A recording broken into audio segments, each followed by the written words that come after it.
Hey. Hey. I'm fucking pissed. Hey. This is terrible.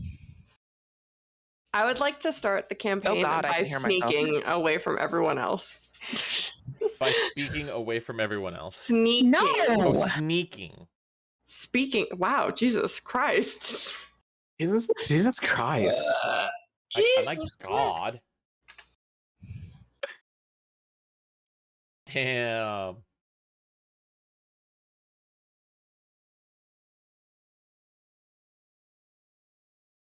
I mean,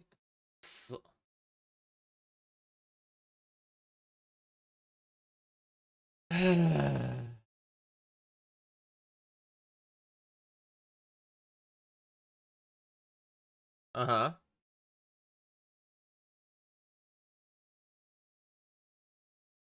You did do that.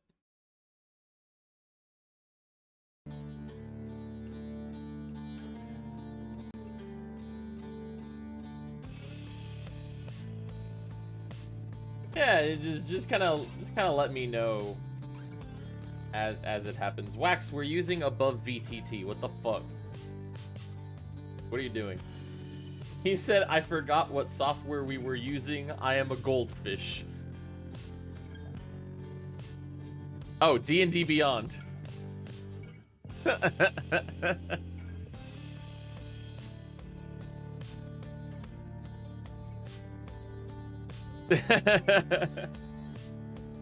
You can do that.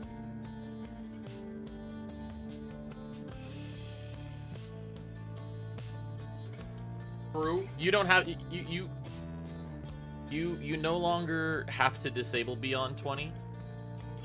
But if it, yeah, like there is a way, it's a beyond, like a setting within Beyond 20 in a fairly recent update that allows them to coincide. But it removes the really cool fancy dice that roll across your screen if you leave it enabled.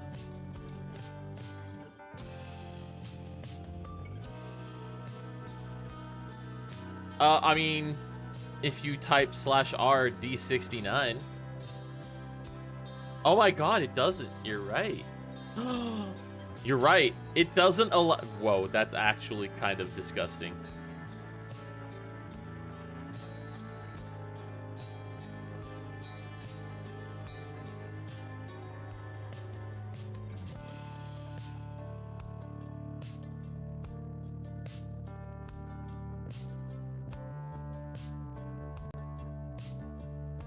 Yeah. Yeah, that's honestly, I didn't even think about that. That's a little unfortunate. Oh. I'm back. There we go. Hey, sorry. No, I learned something new about OBS today. So my B. Apparently if I hide the audio capture for Discord just so I don't have to see it on my screen, it also just kind of mutes it for the stream. Can I bribe you with a Duke cam for inspiration? Come back, you can finally VIP yourself. Yo, yeah, I stopped giving random treats. VIP. I stopped giving the pups random treats a while back, and I was like, fuck it, let's just save up and do the thing. Boom. There you go, sir. You are now diamonded. Yeah. There's so many of us that are diamonded. Duke, There are if you many diamonds. you could have a diamond if you were in chat. Yeah, you're like diamonds in your mom. So, Elliot, I have bad news. Alright. Apparently, my voice thingy was a 14-day trial. Ah, no. That's okay. It goes You'll on have sale to pretty just- often, so You'll just have to actually do it yourself like the rest of us. True. Oh, only 90s kids can make their voices different manually. By the way, I trust that nobody's going with an ooh accent for their character, correct? I'm leading the campaign right now, if so. I will lead this campaign if that. Suddenly, I feel like a good character. I'm evil. You guys walk into the tavern, registered trademark, and the bartender goes, "Oh my goodness, welcome! I'm really happy to have you." I will hang. Wait. Alex, this works out perfectly. Our character's this crotchety old woman. We'd kill him. This is true. So we just be like, nah, not worth it. All right, give me 1 second. I got some last minute notes real quick, and then we're gonna go ahead and get started. Oh shit, no. Oh god. I need to set up. Quite ready. I'm not ready. Oh, okay. I'm so sorry. I was doing my hair. And I was downstairs and I'm not at my desk. I think I get it. I haven't done my hair all fucking day. I'm like, fuck It's this not shit. everywhere! No! Oh, it's spilled! I went to the grocery store and the person working the bar saw me walk by and said, sit down, and then gave me a drink. It was like, okay, bye. This is my life now. This is But, where I'm I mean, at. in your defense, for those of you guys who don't know, this bar is in the grocery store near produce. So, Oh, yeah. like, Oh yeah, it's right next to the produce section. they're gonna see you. You have to get produce. What the fuck kind of a bar is in a produce aisle? Like honestly, in really fancy places, you have actual fucking grocery stores with just full With service bars, like, in the middle of it. Yeah. It was. Yeah. It's a pretty nice bar, actually. There's They a were couple showing. of them here in Georgia that have that.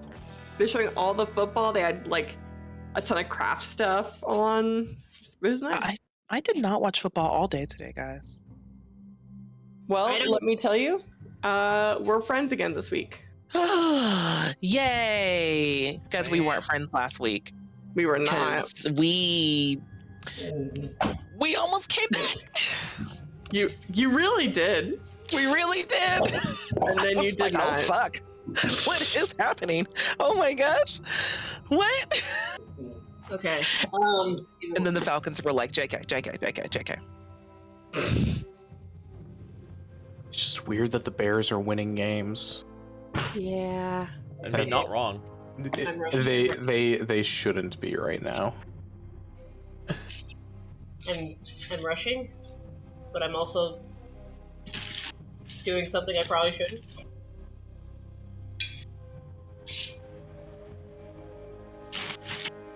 Let's see, Ravens, Lions, Vikings. Oh, these games, a lot of these games are like one possession games. Oh, well, they're also only like 2 seconds from ending. Except Bengals Jets. Hold on, Shay's fixing to get wine drunk during D&D. I gotta go. Yes. Let's go. Girl. Yeah. The only way to play D&D. Honestly, I never drink for our D&D sessions, and I think I should start. You really should. Yeah. You know what? We got this cherry lime cider. I'm gonna go grab one.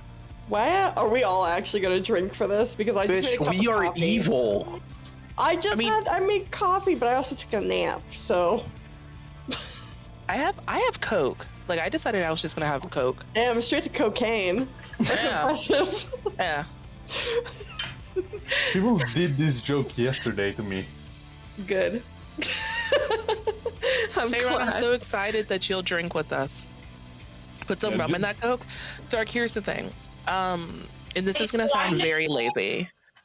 All of the liquor in my home is upstairs. Yeah, that's valid. And that is way too fucking far. Here's text your dad. They're in Destin this week for a vacation. Ew. Yeah, they went on their couples vacation. And on top of that, even if I were to text him, he would never have walked downstairs just to bring me alcohol. Now I know. Yeah, no, it's not gonna fucking happen. Yeah, like Destin, Florida. Once a year, they go on a vacation. They like the Gulf.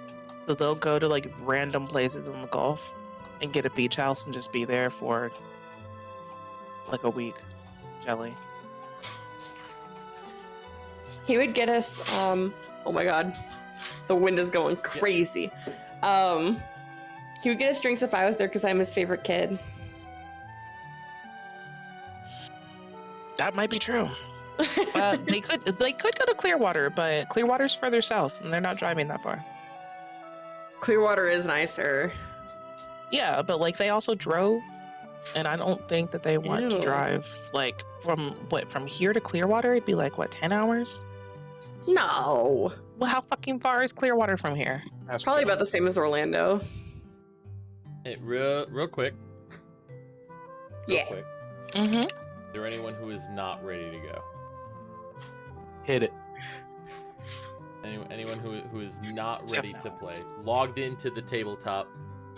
If you aren't here, say something. Yeah. If you're not here, raise your hand. Okay, hold on. I actually need a second because Duke has decided to try and rip a sheet off the bed. Lol. One second. Okay. Liam is ready 3 times. I'm Murder's ready. ready 1 time. I'm ready. Okay, I'm running. I'm ready. I'm gonna bring you guys upstairs to my room now. Okay. Okay. Okay, I need to grab my things. The good news. So far the party is shaping up to be exactly as I expected. So well done. It's complete chaos. Running upstairs, going upstairs. Ah! Wax, are you all right? Yeah. That sounds like a whole lot of sounds for no. Yes. Okay. Yes to the no, that is. Yeah. Okay. So, what is the issue you're having? Yeah, I have D&D Beyond and above VTT ready. It's for map controls and such like that. I don't remember how to get to that.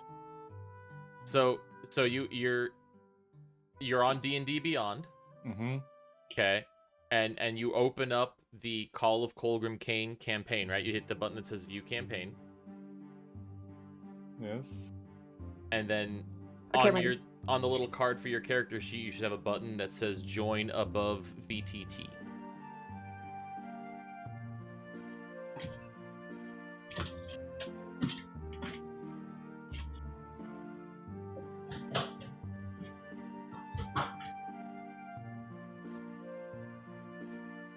If you wanna look on the screen.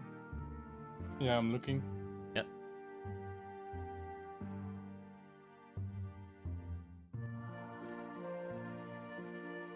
Ah, there it is. It, Yeah. it literally wasn't appearing for me. Ah.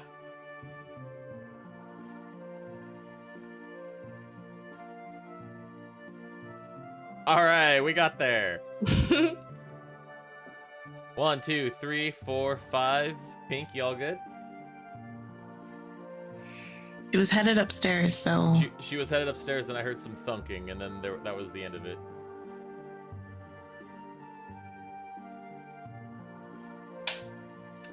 Oh, I've been.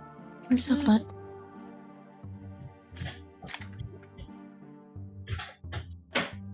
trying. She's trying. She's alive. She's trying. Okay, I'm here. I'm just. Hey, we got there.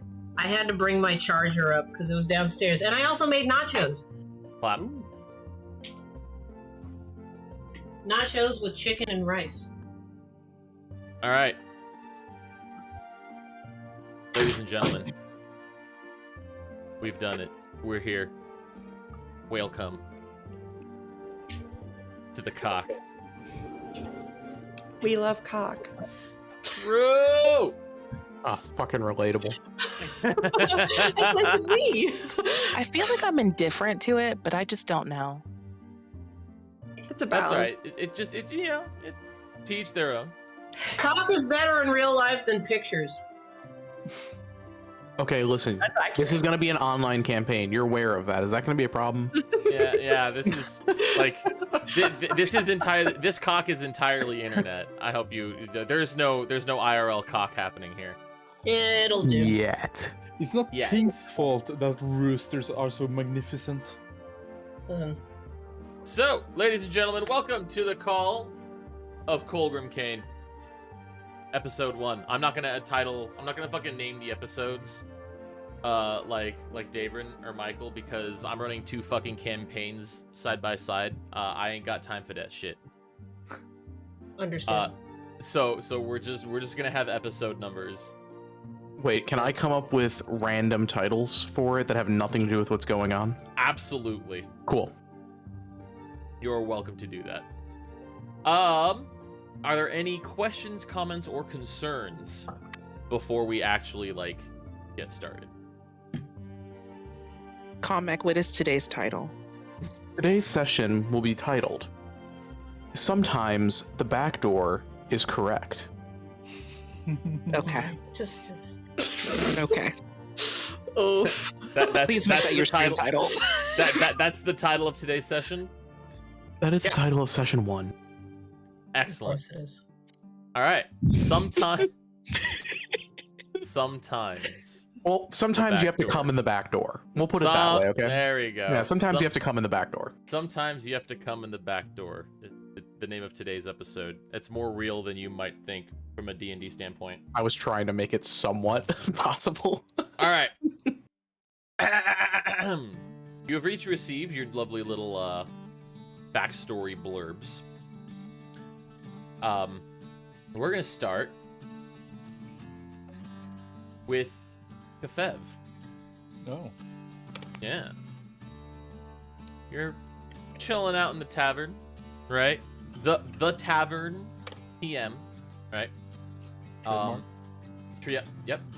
For anybody who watched the episode the first episode of Ball, a little bit of story here that you would all probably know. There is a franchise of taverns throughout the world, and it's literally just called The Tavern, right? Like, that is the name, and there is The Tavern in every major city. So you, Kefev, are at The Tavern in Oscurita. It's not Buffalo Wild Wings. You're sitting in the corner, kind of leaning up against the wall. You got a beer in your hand. I mean, you're not thinking too hard about a whole lot of stuff, right? You've been traveling for quite a while, as per your little blurb, doing your thing. And seemingly out of nowhere, this group of hooded figures kind of walks up to the table. They stand across from you. You're still leaning up against the wall. Maybe you got your feet propped up on the table or some shit. No one says anything, but one of them puts a note down on the table, and on it is a stamp of just a black handprint.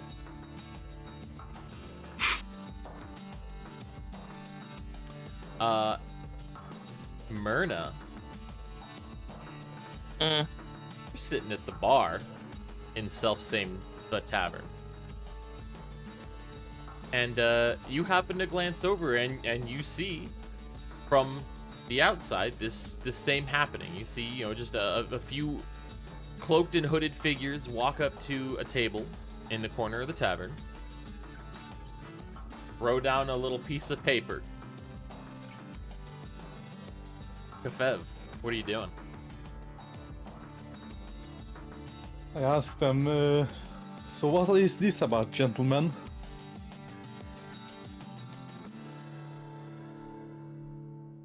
The one in the center,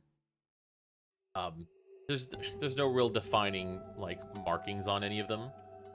But the one who's in the middle of the group kind of hisses at you almost. The Brotherhood beckons. Kefev Snowdane.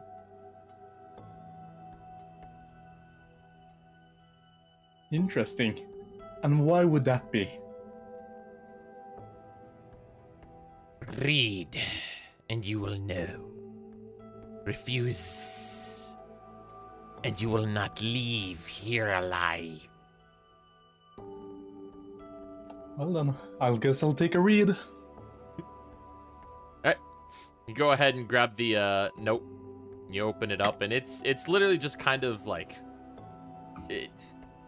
it's scrawled but like a neat scrawl, if that makes sense. Like you can make out what it is, but it's still a very messy handwriting. And it addresses you by name. And it tells you that you've been much too loud about who you are and about where you come from.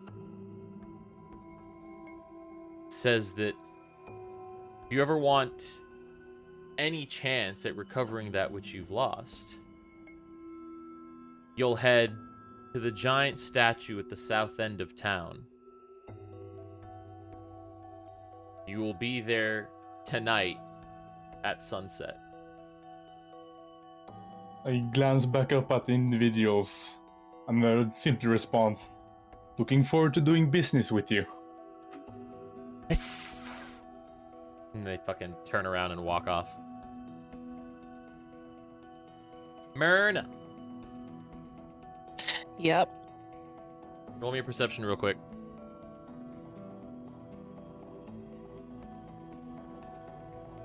The first roll is a 5. Nice. That's a bad omen. Feels terrible. Feels god awful.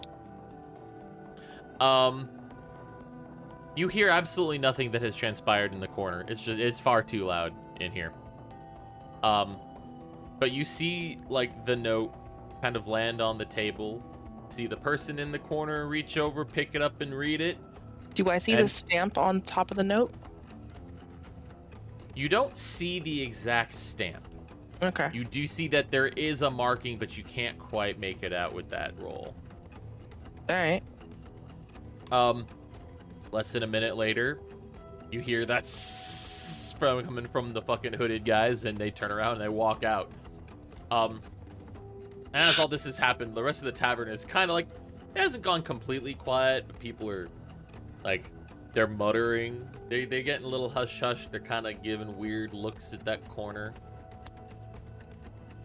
Do I happen to recognize the figures or kind of their hissing or anything like that? Roll me a history check, ye old man. History's about as good as you would think, because I'm old.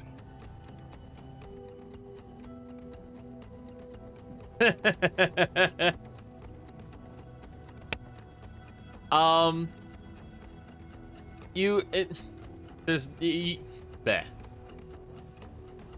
Alright. You know of an organization that is known as the Dark Brotherhood, sometimes just the Brotherhood. You know about them because for a guild of assassins and murderers and wet workers, they don't really make an effort to like hide, right? These are people that are very open about what they do, for whatever reason. But you've seen a number of these hooded figures, and you know that I mean you've seen them before, and you know they're associated with this brotherhood. Yep. That's what you know. All right. I'll shrug and kind of turn back forward away from the... What does Wax look like? What does That's a good question. Kefev look like? What does Kefev look like? Like he has been on the road for a little too long lately. No, like an actual character description, like what not how do you look, what do you look like? Let's see.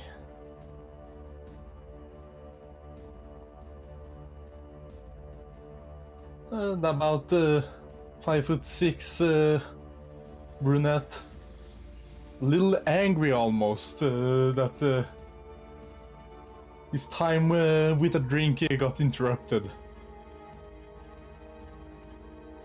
Okay, what race? Like, what am I looking at? A human.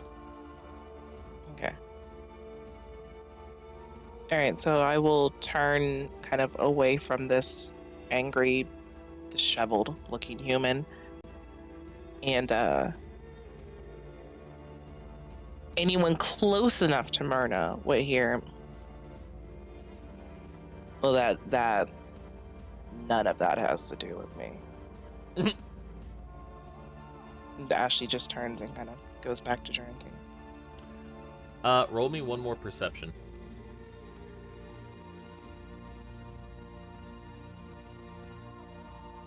Oh shit. Nice. Oh. Yeah. I Well, already got a nat 20. I was waiting for the third 7. Me too. Damn it. Alrighty then. So you say that has nothing to do with me, and you kind of turn around, and as you look, back at the drink and food in front of you, you happen to notice the bartender standing in front of you, and he's looking at something behind you. And then you feel like a hot breath on your neck.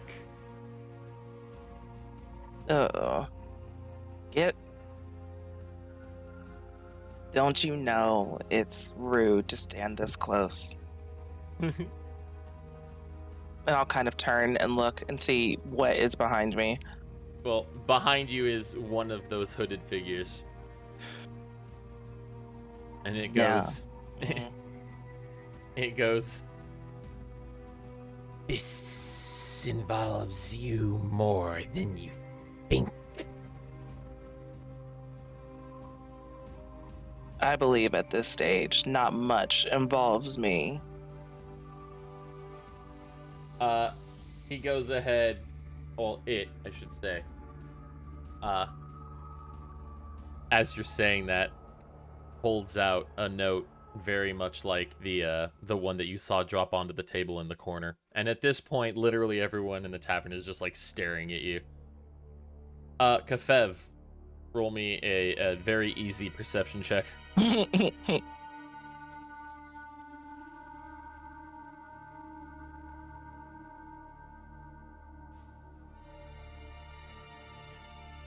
There's a 7. Damn it! No! Alex, you fucking ruined everything. I ruined You it! ruined literally everything. I mean, with the Oh my campaign's God. first natural 20, which is still great, but sad. So Kefev, you're in the corner. You go through this all with these hooded figures, and they walk away from you, and then you see one of them, instead of going towards the door, goes up to the bar and goes behind a very elderly turtle who is sitting at the bar, and hands it the same or a very similar kind of note. But this time, instead of hanging around to wait for a response, as soon as Myrna receives a note, I'm assuming, well, okay, let me back up. Is Myrna taking the note? She'll glance at it if he puts it on like the bar top in front of her. No, he's handing it out, or this creature is handing it to you.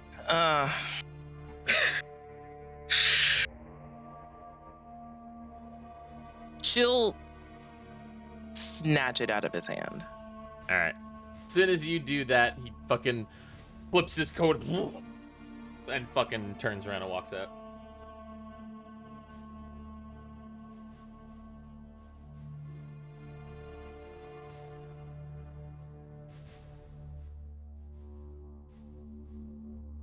All right. Once they leave the bar, or the tavern, excuse me, people start kind of talking again. Little hush, right? Everyone's still kind of spook.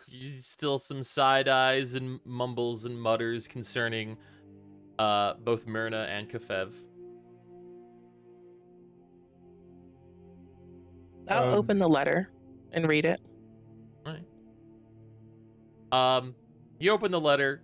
It is again addressed to you by name. But it's very short. It simply says, "Come to Brotherhood headquarters at sunset." That's it.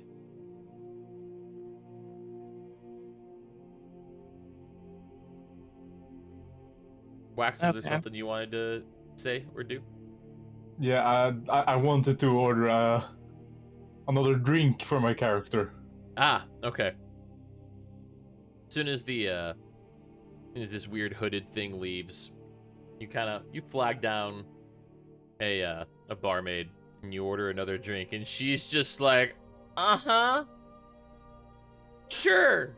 Fucking goes off and grabs you another one and brings it back when she's none too happy to be away from you. Thank you. The The other one was going a little stale. At this point, you guys are looking at about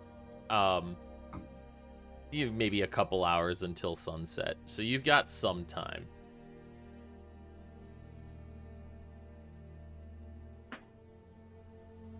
Anything in particular you would like to do? Myrna will continue to sit at the bar, just kind of hanging out with her drink. She's trying to remember if she knows anything more about this brotherhood, aside from the fact that she knows they exist and they have nefarious dealings. So if you're gonna sit there and just like ponder on it, Yeah. I won't make you roll another check for that. We will, as you sit and you think, you just, there's not much that's advertised about the Brotherhood other than the fact that they exist. You know that there are a lot of members. They are a very, very prolific organization. If anyone dies of something other than completely natural causes, there's about a 65 to 70% chance that a member of the Brotherhood was involved. And if they did die of natural causes, there's probably about a solid 40% chance that it was not actually natural and it was a Brotherhood kill. Like, they are the number one doctor recommended brand of contract murder. Okay. Do I have any inkling as to what they might want with me? Like, if it has to do maybe with a previous post that I might have had, or... Best as you can consider, maybe it had something to do with the previous invasion attempt. Okay. From Privia into Isarum. Mm-hmm. But that's all you got. All right. Then yeah, I'll just sit at the bar kind of contemplating that. Won't make any movements to really speak to anybody. All right. Fair enough. Wax, is there anything you would like to do, or are you just going to kind of hang out for a couple hours until sunset? I think I'm actually going to approach Myrna. Oh, shit. Just finish my drink beforehand and then walk up to her and start a little light conversation. All right. Oh, Myrna, you see the guy in the corner who also got a note just decides to fucking stride on up. All right. Good evening to you. I see we have some fellow connections tonight, we two.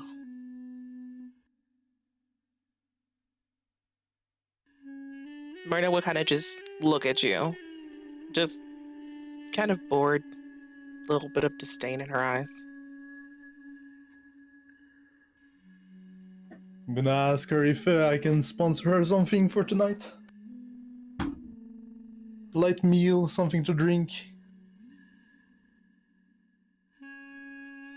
So you got up from across the bar to come over and get me a drink.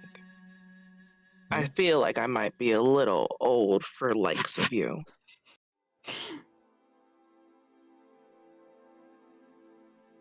Not along those lines. just trying to be friendly. I don't really do friendly, so what do you want? Well, I don't quite know our fellow acquaintances. So I was thinking maybe you will have more insight than me.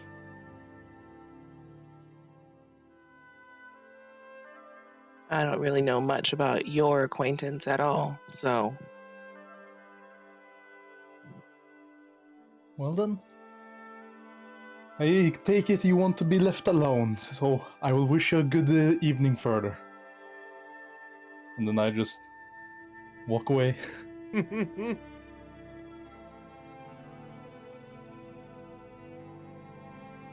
All right. Hey, it was a nice try, man. You gotta try. Myrna's just gonna kind of turn back to her drink and the note and her note, and kind of just, you can hear her kind of just mumble a bit as she just says,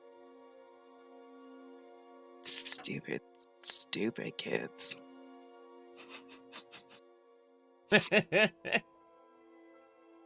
Excellent. On that note, Laura Faith. Yeah. Yeah. You've been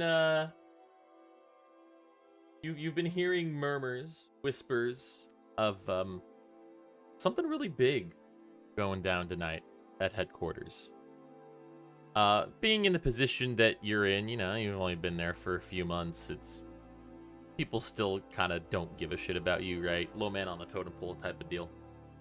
But it sounds like there are going to be a lot of people gathering up on the street level. And you've got a mind to figure out what the fuck it is, because you're tired of doing this fucking dull ass shit. Staying inside underground, just like running errands all day, every day. It blows. You're in your room.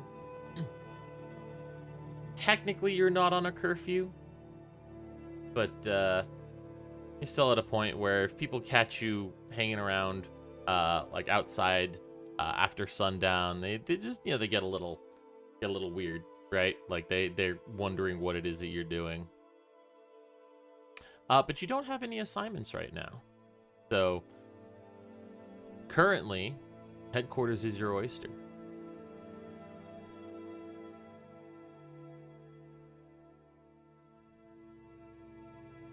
Oh. Laura's really tired of everyone just not giving a shit about her.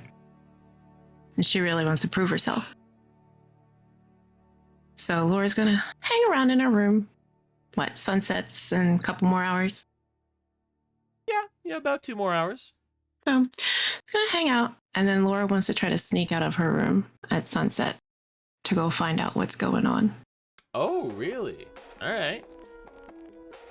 Perfect. We're gonna throw in some sweet time dilation then. We're gonna just kind of it's now sunset. Smile. You've done it. You gonna sneak out of your room? Yes. All right. Roll me a stealth check.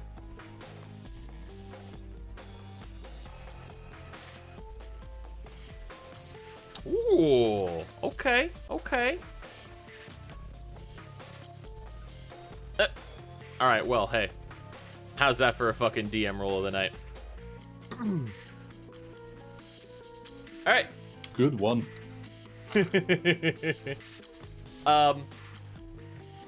You open up the door to your room. The hallways are pretty quiet. You know your way to, you know, to get out to the surface. It's not like you haven't been out in the sunlight for, you know, 3 or 4 months. It just doesn't happen very often because there's not much of a reason for you to. But as you make your way out of your room, through the hallways, up a bunch of stairs. There's nobody around, like, at all. Roll me a perception check.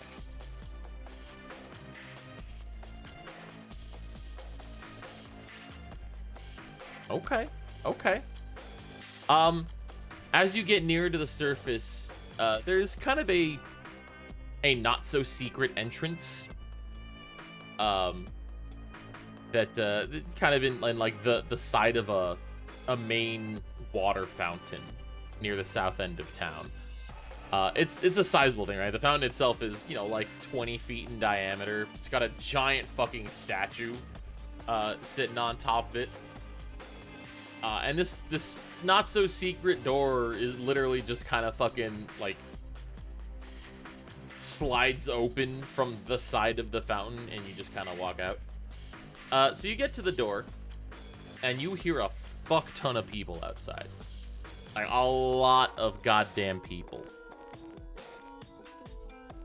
Kind of peek open the door, and you look outside, and sure enough, there are a lot of fucking people.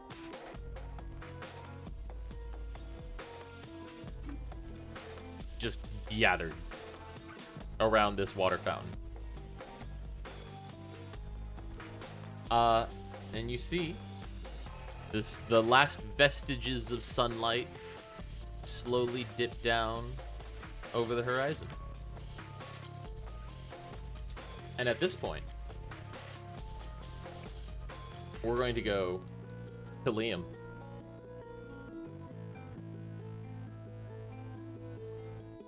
Riding into town.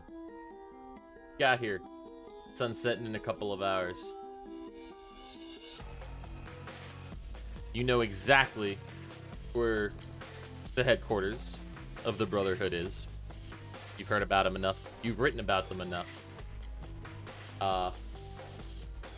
And it's on the south end of town.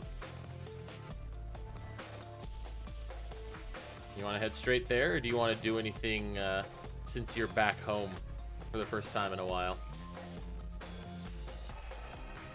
Oh no, truly, I must explore the streets and see what is going upon us here. I hate it. Alright. Yeah, you wander around, kind of take stock of the town. Not much has changed, admittedly. But you do notice a lot more people here than normal. Than you're used to. Is it more of a curiosity at the number of people that are appearing in this place, or is it more of a stressful indicator of some form of gentrification? No gentrification. But there is a very tense anxiety that's kind of sitting over the town. That is true. Oh yes, if there is some form of drama to take in, then my heart is swelling in a blaze of glory, and I shall reap everything I can from the ashes. But I'm getting ahead of myself.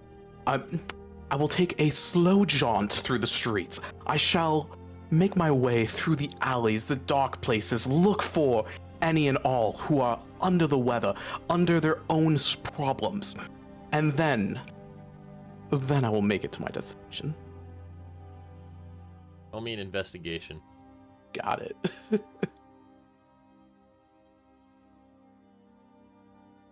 Ooh. Damn. I'm quite insightful. All right. You go digging around the back alleys and the streets of Oscurita. Many homeless. Many homeless. People who are either down on their luck or honestly very wealthy and just understand that panhandling is one of the quickest ways to continue being rich. You do find amongst the homeless A number of them are armed to the teeth. Like, their equipment is junk, right? Like, there are broken swords and shattered plate mail. But these, everyone seems to be ready to fight, regardless of their status. Oh, well, that is not for me. I will quickly wind my way past those individuals that appear to be looking for trouble. All right. Beyond that, no one's really saying much of anything. Everyone's very much keeping to themselves. So what are the sounds of the city then?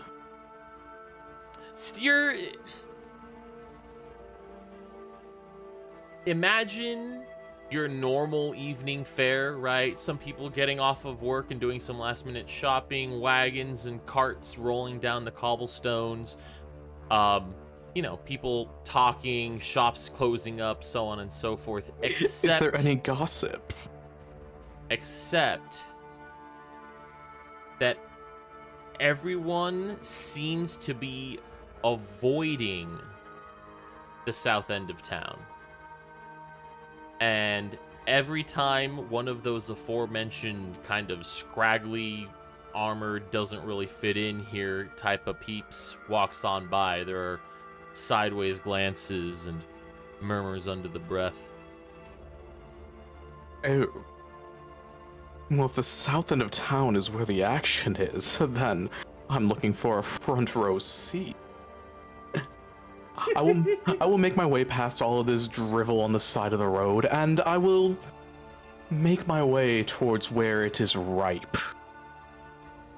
As you continue south through the town, you find that the crowds actually get more dense, and you are left with far fewer of your standard, your residents of Oscurita, your shopkeepers, your normal people, and Is the crowd dense enough that I'm no longer allowed my own personal space bubble? Not yet, but quickly approaching. Okay, can I see another way around that's a little bit less traveled? You can try to take some side alleys. I mean, the city pretty well. I'm sure that's safe. I will take the long way. I will take in the sights, as it were. Question: Yeah. How pomp and circumstance does Liam look? How wealthy Allow does me he to appear? describe him to you, okay? Yes. Liam is, we'll say just shy of 6 foot, but if you were to ask him, he's slightly above. But he is of a slighter frame. He's wearing approximately knee-high, maybe a bit above mid-calf riding boots. But otherwise, between his long red coat that is buttoned just above the navel, all the way through his black shawl that he covers himself with, his white hair just flowing slightly in the breeze as he makes his way briskly through the streets, he looks the epitome of grace. So you look pretty fucking rich, huh? I wouldn't say he looks rich, but he does look to be a target one would consider. Valid. Most excellent. Give me a number from 1 to 10. Well, how about I give you a random number from 1 to 10? Either way. Okay. Okay, hold on. There's a little D10 dice down there that you should see right below your chat line. Yeah, the problem is that disappeared. Bruh. I'm gonna refresh. Actually, on the left, there's an actual dice. Here, have a D10. I can just do it that way through that one. Oh, it's a 2. Yep. It's a 2. Okay, excellent. 2 is a beautiful number. 2 is a wonderful number. You make your way down the side alleys, and there are still people who are, kind of meandering, walking around. A lot of them looking at you really weird.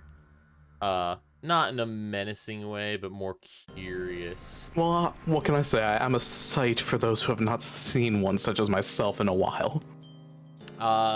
Give me another number from 1 to 10. You got it, boss. Do and go. And that is a 9.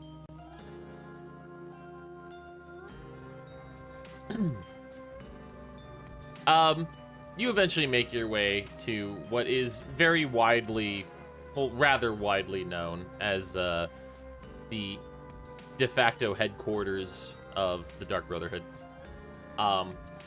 This is where, like, in the circle surrounding... Here, actually, let me go ahead and... In the circle surrounding the giant statue in the middle, you notice it's very densely populated.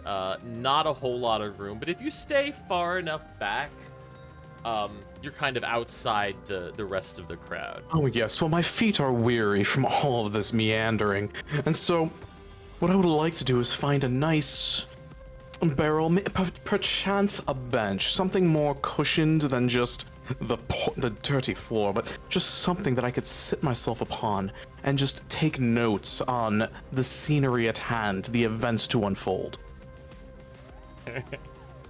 Roll me another investigation real quick. You got it, dude. Oh, that's a big number. That is a big number.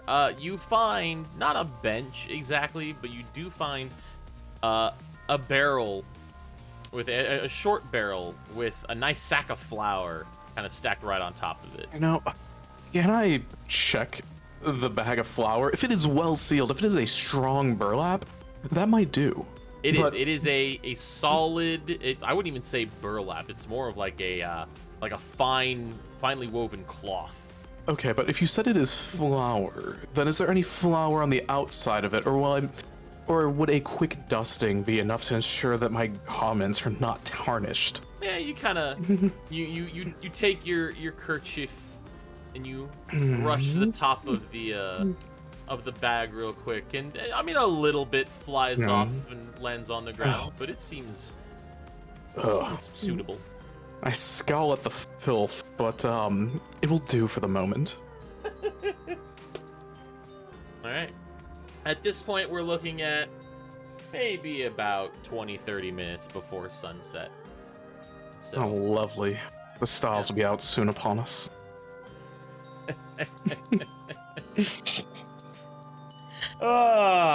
Myrna, curious and frankly bored of the tavern, will finish her drink. If she's not paid for it, she'll go ahead and pay for her drink, and then she'll kind of make her way over to where's the square where she knows the Brotherhood headquarters are. Right. Yeah, a couple silver to close out your tab, no big deal. Yeah. All right. And you walk on out. The question is, Kefev, do you leave at the same time? Do you leave earlier? Do you leave later? I'd most likely have already left by this point. Okay, cool. You would have closed up and you would have wandered out to the square. Excellent. Yeah, been there early. Equa. Yes. Yes. You ride into town just as the sun is about to set. You've got less than an hour at most. And the roads are packed. There's wagons and horses and carts and chariots all around. It's everywhere. The ride that you've got, nothing too fancy, but a higher end covered wagon. You're sitting in the back of on like a cushy bench. This is a courtesy of the Brotherhood. You have in your hand the note that was given by the Brotherhood, that was given to you as your latest set of orders. And all you know is that you're supposed to go back to headquarters. And the man you're looking for is Colgrim Kane. If anything you would like to do on your way to headquarters, or do you just want to kind of beeline straight there?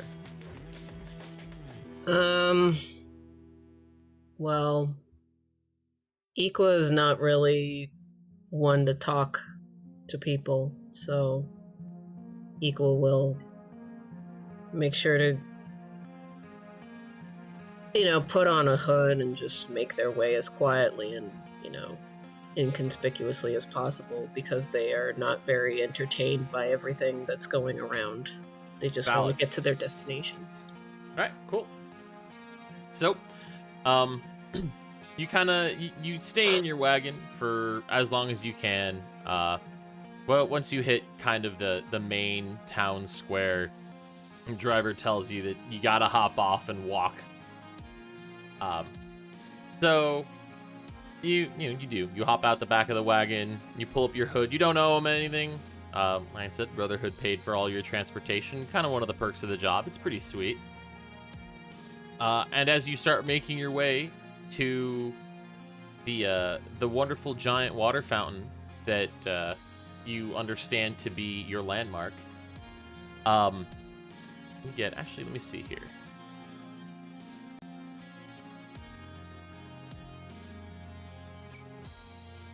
All right, never mind. You get just some murmurs as you're walking by. A lot comments about your cloak. Very frequently, considering how densely everyone is packed. As you walk by someone, if you brush up against them or if you're particularly close to them, they might shiver. Now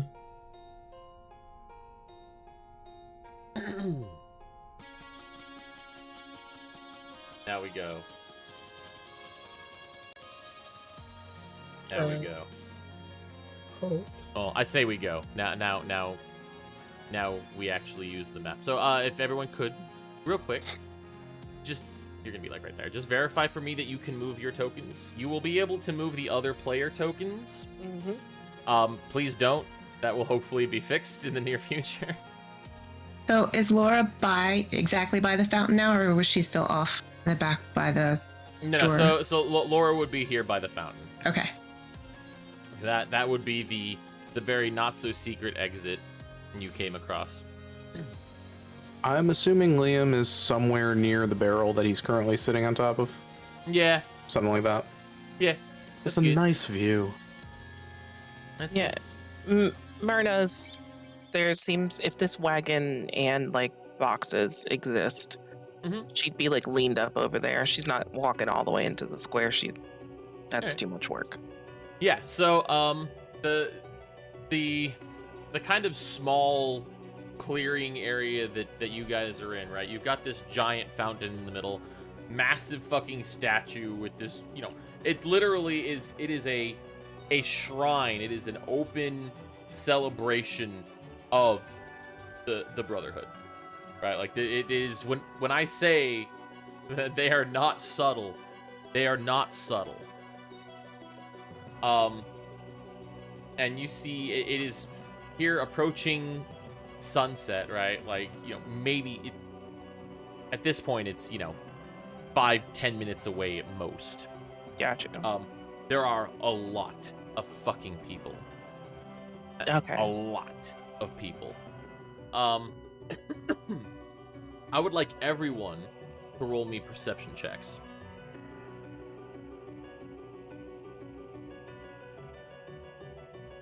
Non-natural 20 for me.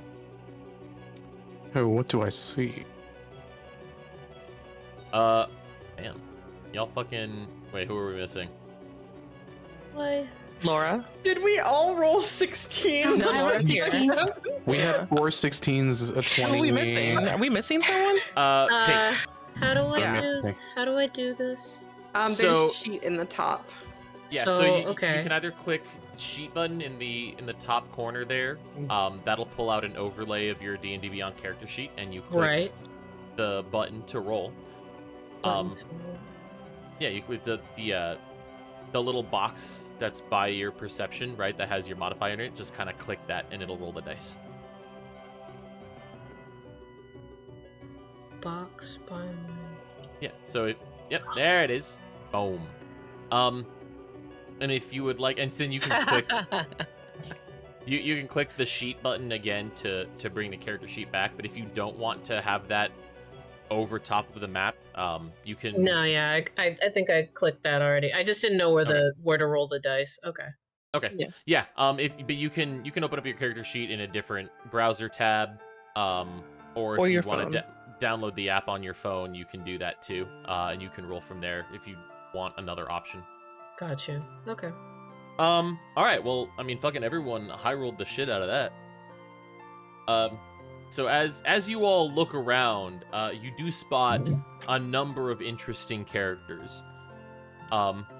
Laura, you kind of come out from behind the fountain and you turn around and, I mean, you don't understand significance, but you all see each other in the crowd, as well as a lot of just shitty, grungy, fucking, like, mercenary types. People who have lived for absolutely nothing. People who would honestly die for absolutely nothing. People who would kill for absolutely nothing. There's all types, all kinds here. So I see Ivy. Is Ivy like right beside me? Mm-hmm. Yep, I'm just right there.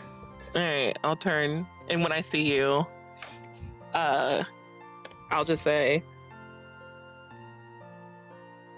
so they drug you out here too? It's best not to worry about it.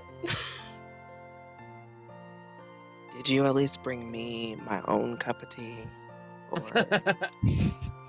only for yourself? Do you have a cup? Ivy, why would I have a cup? Girl, do you have a cup with you? Roll a perception Oh, check, Myrna. Myrna, roll a perception.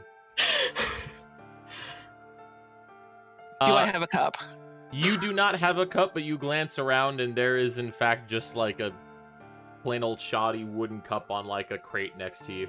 All right, I grab the cup. I proceed to pour half my tea into said customer.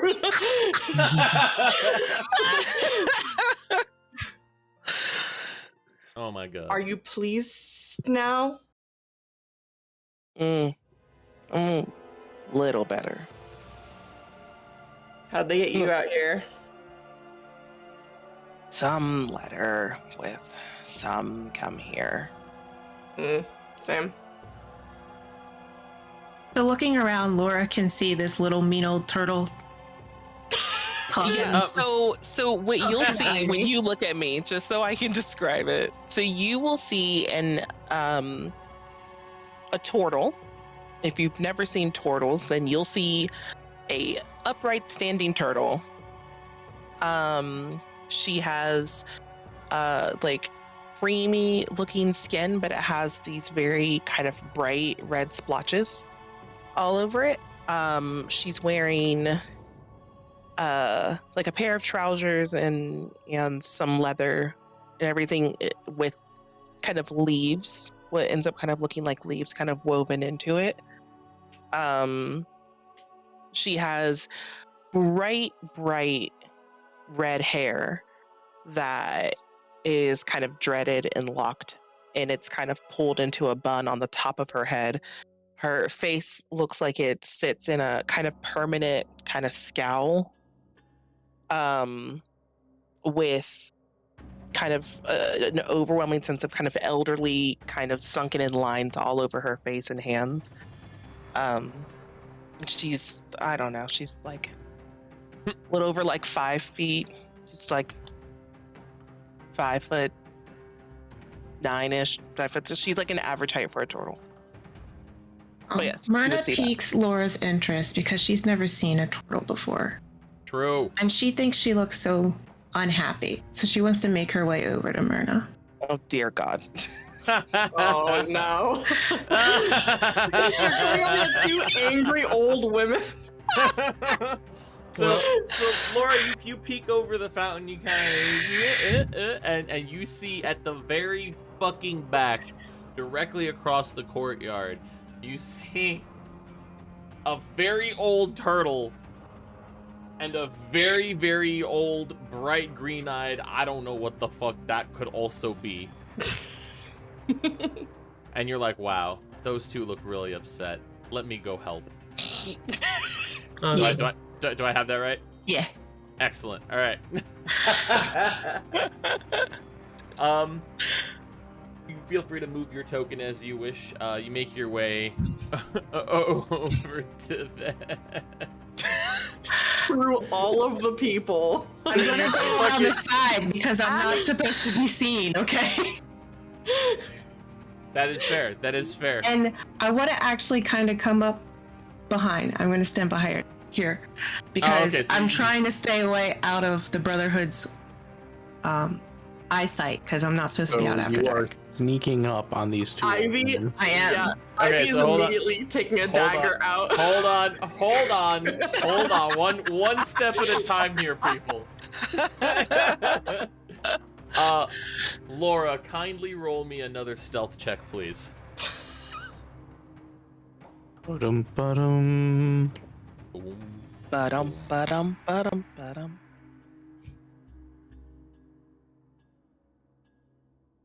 All right. You successfully make your way around the outside, the outside of the crowds. Just kind of skirting your way around. You keeping to yourself, kind of, pulling up a hood and, aiming your face away from everyone. I would like now Ivy and Myrna to roll me perception checks. Lol. Not a natural 20. All right, so Laura, you kind of sneak up behind these two. Ivy, you're clueless. You're like, why am I here? This is some pretty good tea. Oh, hey, Myrna. I don't have good hearing. Myrna, as Laura approaches you, you hear like a clink of like boot against cobble, like right behind you. You will hear Myrna kind of sigh a bit, and then she'll say, "Why does no one here seem to know that it's rude to sneak up on old people?" But Sorry. Laura what? says, why are you so upset? Do I now hear her? Yeah. Oh yeah. At this point, you I take definitely know out a she's there. dagger. I'm gonna turn and kind of look at whatever I heard behind me. What do I see? Can I describe yourself, Shay? So, Laura is all of 18 years old. She's young. What is she? Where's my sheet? Where's my notes? Shit, what am I? What? Back. Because I think I'm like 6 feet tall. I'm pretty tall, I think. If I'm remembering correctly. I've got this scale mail on, this kind of red hair, this big dragon that's trying to sneak up on you. Oh, so you're a dragon. Yeah, I am a dragon. Or a tiefling. Metallic Dragonborn. Metallic Oh, dragonborn. you're a dragonborn. Yeah.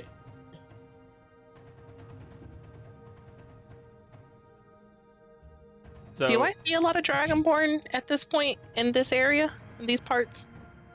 I mean, in this general area, there's not a lot. But I mean, you've seen Dragonborn. They're not. They're not super uncommon. They're not everywhere, but they're more open and they're more sociable than dwarves or turtles, for example. Mm. Yeah. Why Laura's so interested? She's not seen a turtle before. All right. So I'll turn and look at this tall dragonborn. Well, you just look like you're not supposed to be here. Laura says, keep it quiet. I don't want anybody to know I'm out here. Oh, sweetheart, no one here cares.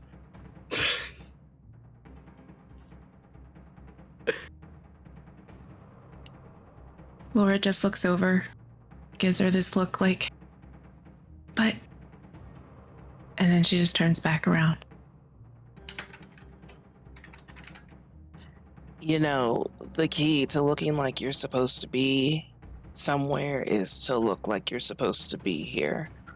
If you dart around like that, then you look suspicious. Yeah, here you go. Take my cloak. And Ivy will actually take her cloak off and give it. Aww. She Laura's was eyes just like open wide, and she's like, thank you. And then she just sits there, turns around. That's Now, so sweet. God, Max. is there something that we can help you with? You No? snuck up out of. Are you guys here for a reason? I just saw all these people out here, so I wanted to see what was going on. Oh, we were enjoying a nice cup of tea. Keyword were.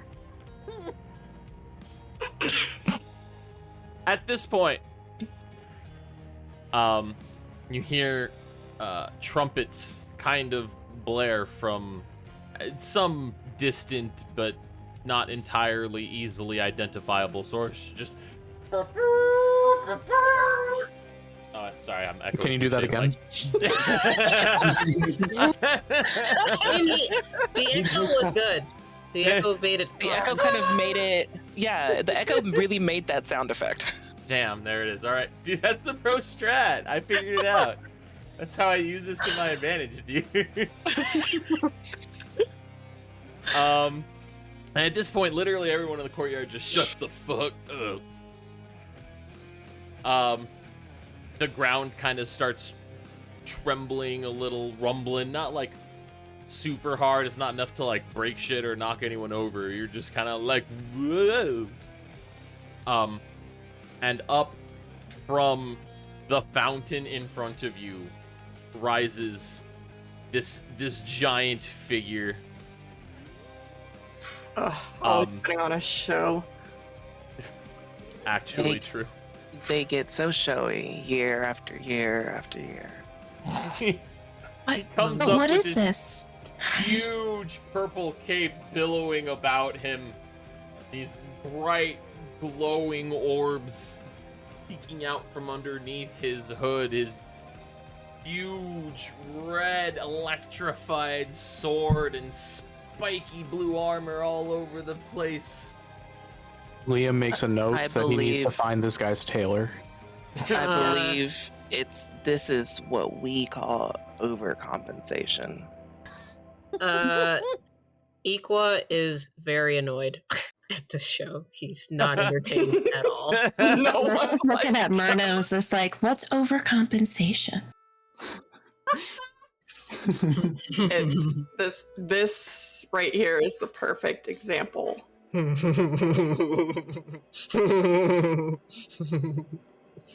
didn't Probably realize when I a set up cock an evil- and one ball. I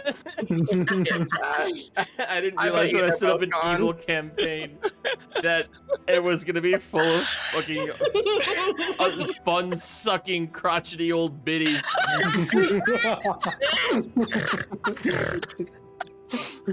Okay. Murna is most definitely the most evil character in this campaign so far. So do I recognize this large glowy figure? Roll me history. Yeah. I don't remember shit. Yeah. Oh, bitches, I remember everything. Oh my Fuck god. yeah. That's a third one tonight already. It's my second natural 20. Oh What do I my know? god. Oh my god. I'm gonna roll shit for combat. So as he floats up, everyone's okay, most people are like, whoa, what the fuck? Oh dude. the rest of you are fucking like, this is fucking garbage. and as you're sitting there wondering, like, all right, who is this bitch? I know this bitch. He goes, I am Colgrim Kane.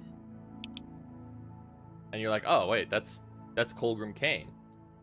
Okay, but I couldn't hear that very well, so Liam is just going to pipe his hand up and just kind of be like, was that Comet Kane or was that Colrin Kane? I couldn't quite hear it. Can I get that again? Do I know anything about Colgrim Kane? No, I'm pretty certain he said cone and kale. Ivy's immediately gonna smirk over at the stupid comment that was just made. Yeah, Liam's over there just sitting on a barrel, kind of knee over knee, side saddle-ish. With like his hair is wrapped around the back of his neck and over his right shoulder, kind of looking up at him like a, I don't know, 1996 female reporter trying to get the hot scoop. Colgrim chooses to ignore you. And that comment. Myrna. Yep. You do know. You know Colgrim. Colgrim's the dumb asshole cunt who tried to invade Isarum, what was it, 10 years ago? And fucking failed. That's this guy. Fucking stupid idiot. Okay. Yeah. I'd like to thank everyone from the Dark Brotherhood for hosting this. Seriously, the hors d'oeuvres were fantastic. There were hors d'oeuvres. You are all looking here. around frantically. You find no hors d'oeuvres. Correct. Yeah. You are here at the beckoning of Shar. It is she who has summoned you, and it is she who will determine the fate of Daraxis. Laura, hey, you know Shar. You know who that is. Yeah. The rest of you, if you would like to, roll me religion. You got it. Yeah, I'm proficient in that. Would I know Shar just because I follow Seth? Yeah. I mean, you would know of her if you would like to determine how much you know of her. You may roll, or if I you probably wanna don't care leave it that much, but I'll check. Oh, yeah. All right. I low rolled finally. All right. Liam, Iqua, and Ivy. Yeah, Shar. She fucking big bad goddess of death and trickery. Like she a bad bitch. Iqua, you know for a fact that the Dark Brotherhood was founded by followers of Shar, and in fact, like what they do, the whole assassination shtick, like that is entirely like in Shar's name. That everything that they do is for Shar.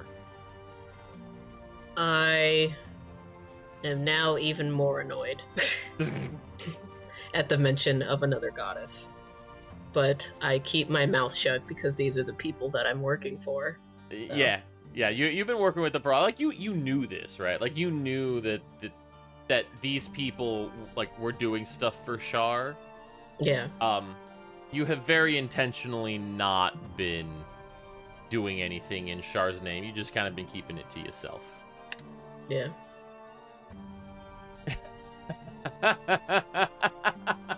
Alex, stop spoiling my story. You're not supposed to know that there's a crossover. I don't know anything. Anyways, please continue.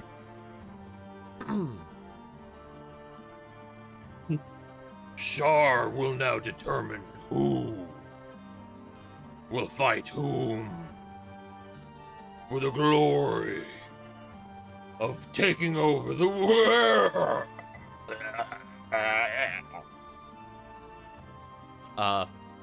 And at this point, literally all of the tens and dozens and potentially hundreds of people in the courtyard begin to glow different colors.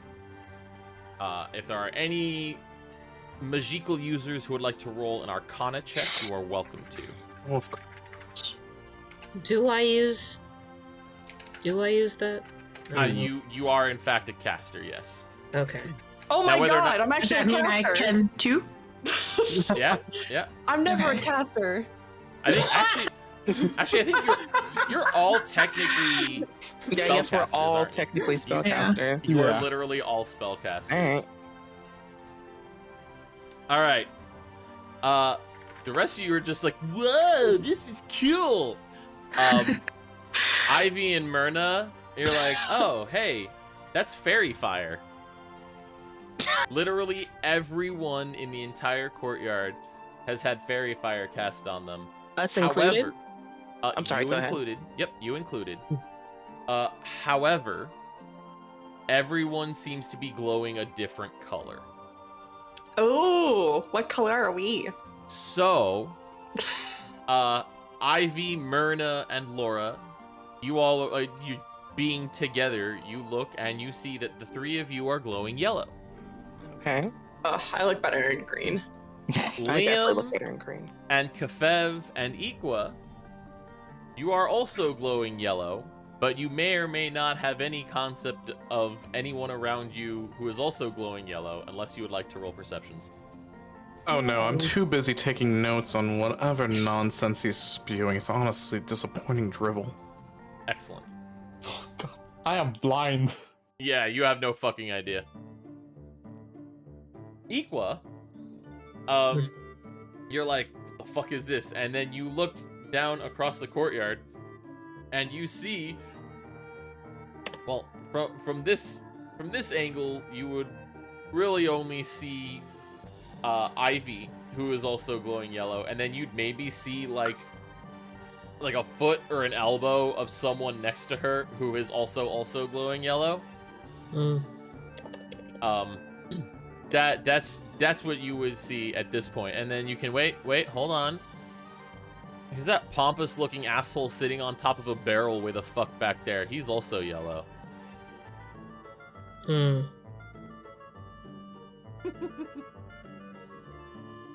I stare at them. All right, fair. I'll stare back. I am Alpha. Who the fuck are you? Yeah. I will kind of look over at Ivy and I'll say, well, this just makes all of this really inconvenient. And I'll look at Laura and say, if you're not supposed to be here, now's the time not to be here. Yeah, you're not looking so good. As you all look around, you find, you notice that, hold on a second. Some people that were previously glowing are no longer glowing. Whereas before everyone had fairy fire cast on them, there is now probably a significant portion. It's probably like 80% of everyone no longer has any kind of effect applied to them. Mm-hmm. But we still do. You still do. Colgrim pipes up. Those of you who do not glow with the light of Shar, you will be dealt with. And you start hearing like the whistles and the whispers of crossbow bolts just from being launched from like the rooftops around you. And 2x2, 3x3, 5x5, anyone who is not glowing is just struck with bolts. Just put down where they fucking stand. Ivy is straight-faced, chill. Ikwa usually has a straight face, but this is the first time he makes a facial movement, and he raises his eyebrows a little bit. Myrna's drinking her tea. All right. By the time that's all, I mean, it takes literally about like 10 or 15 seconds for this all to happen. It's only enough time for a few people to go, ah, oh no, and start running and fucking, you know, take a few crossbow bolts to the back and slump over. New plan, Laura. Do not run. That's the plan. Laura Solid. just looks there like she has no idea what's going on, scared shitless. She's not going anywhere. You can do this. You look around, and there are a few handfuls of people left. You now, for the most part, all see each other clearly. The fellows glowing yellow. There are people who are purple, people who are red, and another group of people who are green. Colgrim is just kind of floating there. He says, "The rest of you,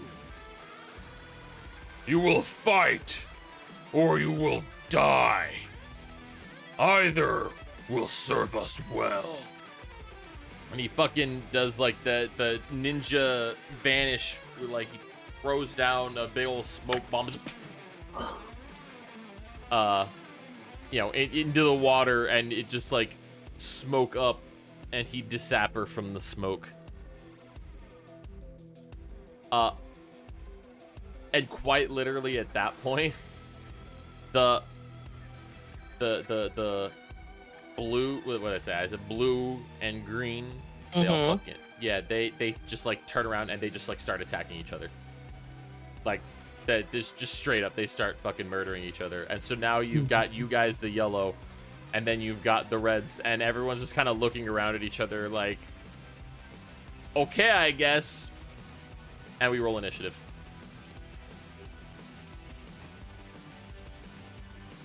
Oh, Myrna is not pleased. Oh, hold up. I have to like hit my token Chris? and then do initiative. Hold Do we on. know?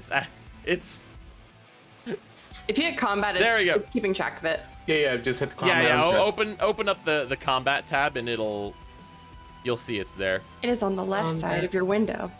Yep. Combat tab. Yep. Yo, Oh, rolls we see suck. everything. Oh, that'll be fine. Yeah. Also, Give how me a did minute. 3 of them roll 17? I don't know, but I'm not gonna argue with it. Yeah. Combat tab. Yeah. So over on the left, on the very left, under select. Oh, Yeah. That's your How do combat I- tracker. but how do I? I'm Huh. trying to find my initiative. On your Open your character sheet. sheet, next to Yep. your armor class. I do that. Yeah. Oh. And whatever. Yeah. You're Initiative is not last. warfare. Okay. Quick my question, God. just for mechanics. Yes. I'm using the ruler right now, and the way the ruler is working on diagonals is it's just counting Right. each square as another 5. Are we doing 5, 15, 20, 30? Right. So Alright, so 10, 5, diagonal 10. movements. We're gonna take raw. It's gonna alternate between 5 and 10. Okay. For diagonal movement, just I mean, it's roll 20 does the same thing, Yeah, right? the So just ruler kinda is calculate dumb. Do it right. Got it. Exactly. For anybody who doesn't know, every square counts as 5 feet of movement. So if you have 30 feet of movement, that means you can move 6 squares per turn. The diagonal movement, your first diagonal in a turn counts as 5. Your second one counts as 10. Then your third one counts as 5 again, so on and so forth. Make sense? All right. Cool. All right. Laura Faith, you're the first. Oh god. You see these people all glowy red, and you're like, they coming to get you. They wanna murder.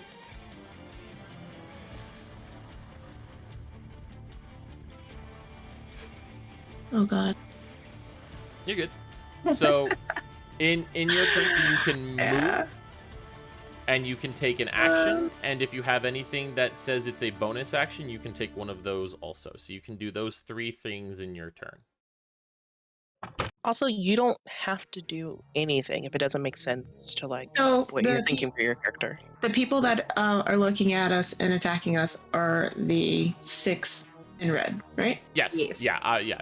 These are the Okay. ones that are like, I'm gonna fucking fight you now. Okay. So.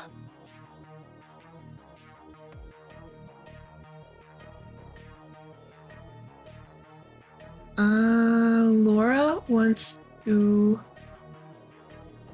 I can move, you said, right? And take an action? Yeah. So your move, you can move up to 6 squares. Basically, you can move up to 30 feet. So I can move up here? Right? I was here. 10 feet. Yeah. So you'll be able to like move through the trees. So what you'd be looking at, I think this will show for everyone, is you'd like 5, right, and then 10. And now this says 15. That would actually end up being 20. Negative, that's not on our sheet. Oh, it's not. No. But I mean, if you check the But I can stream, see it. Yeah, I can see it on stream. Yeah. So this would actually, it says 20. It would actually be 25, but you Okay. could do that. Yep. Okay. Can we ping? You can by double clicking. Thank you. Wow. Oh, I wish there were I different love how colors. everyone pinged. Yeah, oh, we don't have different colors. I don't learn until I think time. no. So the I think the ping is directly related to the color Token of the color. border surrounding Yeah. the token. So Oh. I just had those set to green. I believe you all can change them. All right. I'll So- say whatever you'd like. With this guy that's next to me, Mhm. can I guess, would Inflict Wounds be a. No. It's under my actions. Yeah. So inflict wounds is a melee spell Okay. attack. So you basically just reach out and touch, and if you land the hit, then you do necrotic damage. Okay, so I push this, right? Uh-huh. Boom. 24, which does hit. Natural And 20. That's a then- nat Oh, 20. it is a I nat think a nat 20. You're 20. absolutely right. Wow, Your first time roll, again. Shay, is a natural Let- 20. Literally, her first combat fucking roll. combat roll was a nat 20. Natural Good 20. lord. Let's make it as complex as possible. Yeah. And then I push my other button for the damage, right? Uh-huh. Oh. Shit. What level did she do that at? Well, Did you it's... kill him? That would be a 4th level cast if it's 60-10 with Inflict. Well, it is that... But it also, I believe, auto-calculates the Oh, crit. it doubled, so it was 3d10 twice. 1st level double. Yeah. Yeah, understood. Oh Yep. my god. Yeah, so that... She just... Just Jesus. this person. you You just disintegrated someone. you roll up on this dude, and you reach out, just fucking put your hand on his face, and he literally just like collapses into a heap of melted body parts. Oh, his ancestors must have felt that. Do the rest of us just see that?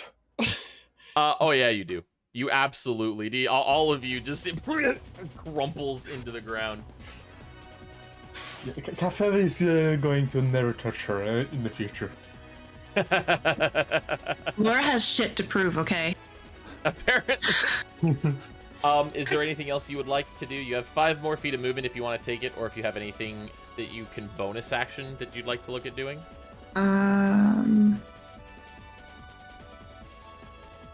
No bonus action, but I would like to move. All right. And then I'll end my Wait. turn. All right.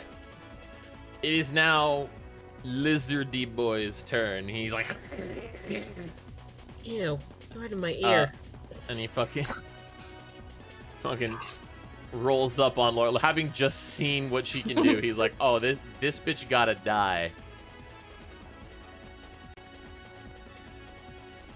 He rolls a fucking... Oh, he does hit. And he's going to do 7 points of damage. He rolls up on you and takes the scimitar and just whooshing. It's almost 43, but not quite.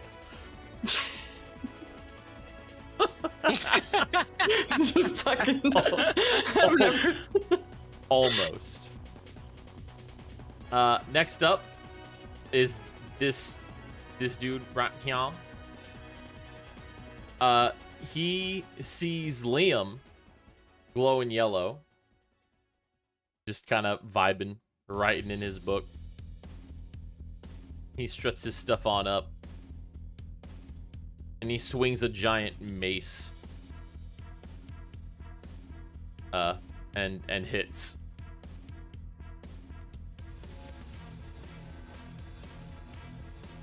Sorry, And I should probably unmute myself.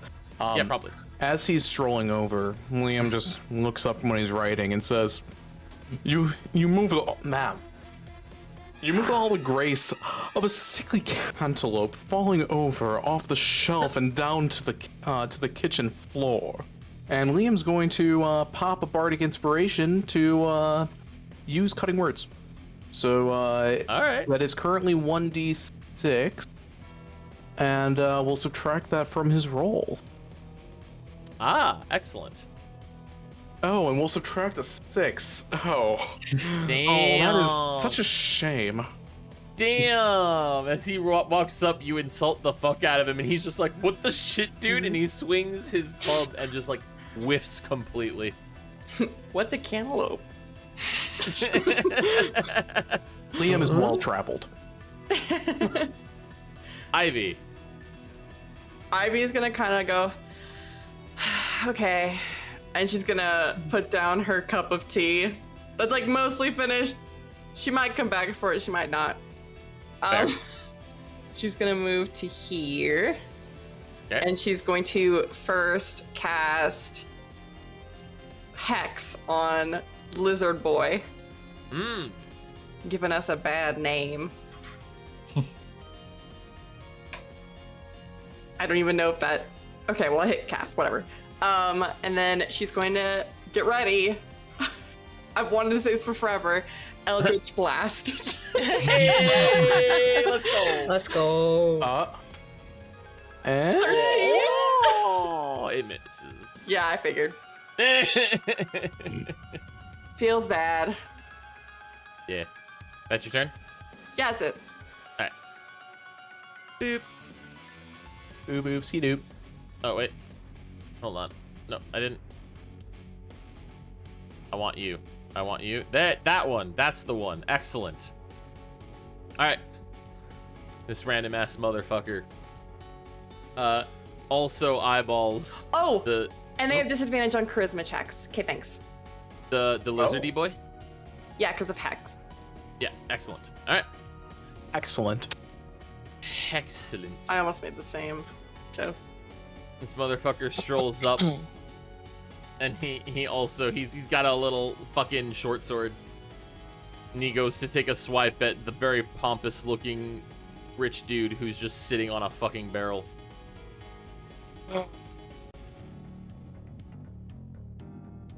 Oh. Yeah, okay. Real quick. Wow. Okay. That's the worst mercenary I've ever seen. All right. So for him, it's just it's a swing and a miss. He's just like, you're literally sitting there stationary, and he's like, "I'm gonna get you," and he fucking like lunges at you and trips over himself, like stumbles forward. Oh, what a shame. It is now Liam's turn. Liam's going to look at the big guy with the mace and just say, "Now will you be a good boy and take care of this riffraff?" And Liam's going to cast Crown of Madness on him. Oof. So let me go ahead and... where's the display button for that? Where is that? Because it's not in the top left corner right now. What are you doing? What are you looking for? I was going to just display the spell for you. Oh, like the. Do Oh, it there it in is. the There we go. sheet. Yeah. It has to be in sheet, not Yeah, in it the has other to be thing. in the sheet. There you go. Yep. But it is a DC 14 Wisdom save DC 14 Wisdom save. for the big boy. This boy. He does not make it. Okay, well, then at the beginning of his turn, he'll have to attack that riffraff before doing anything else with his action. And then Liam is going to, can he see the other side? Like, can he see over this tent right here? Or through it, perchance? Which one? The one that's right next to him. Oh, yeah. You can see like around it. Okay, excellent. Then, Liam is going to, let's see. Liam is going to use his bonus action to, call upon the blessing of the Raven Queen. And as a bonus action, he will teleport up to 30 feet to an unoccupied space he could see. And so, Liam is going to just disappear in a cloud of ethereal raven feathers. And then reappear, sitting on a barrel over here. Continuing to take his notes. Fair. And that'll be it. All right. Kafev. I'm just going to walk up to the riffraff as they have been referred to. And just swing at the one right next to me. All right, go for it. Let's see. That does hit.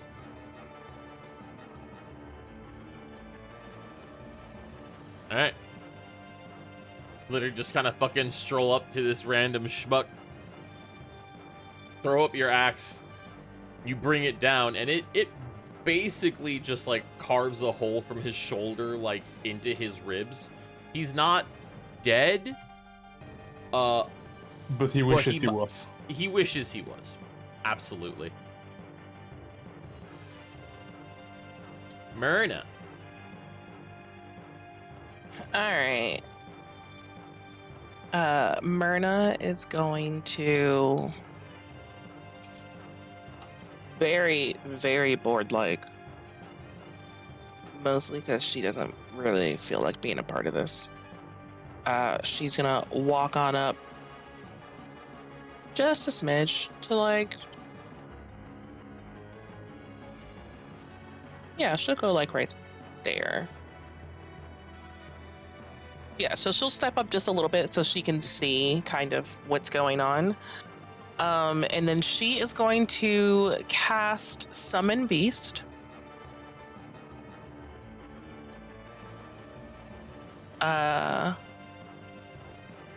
Yeah, I would like to cast it.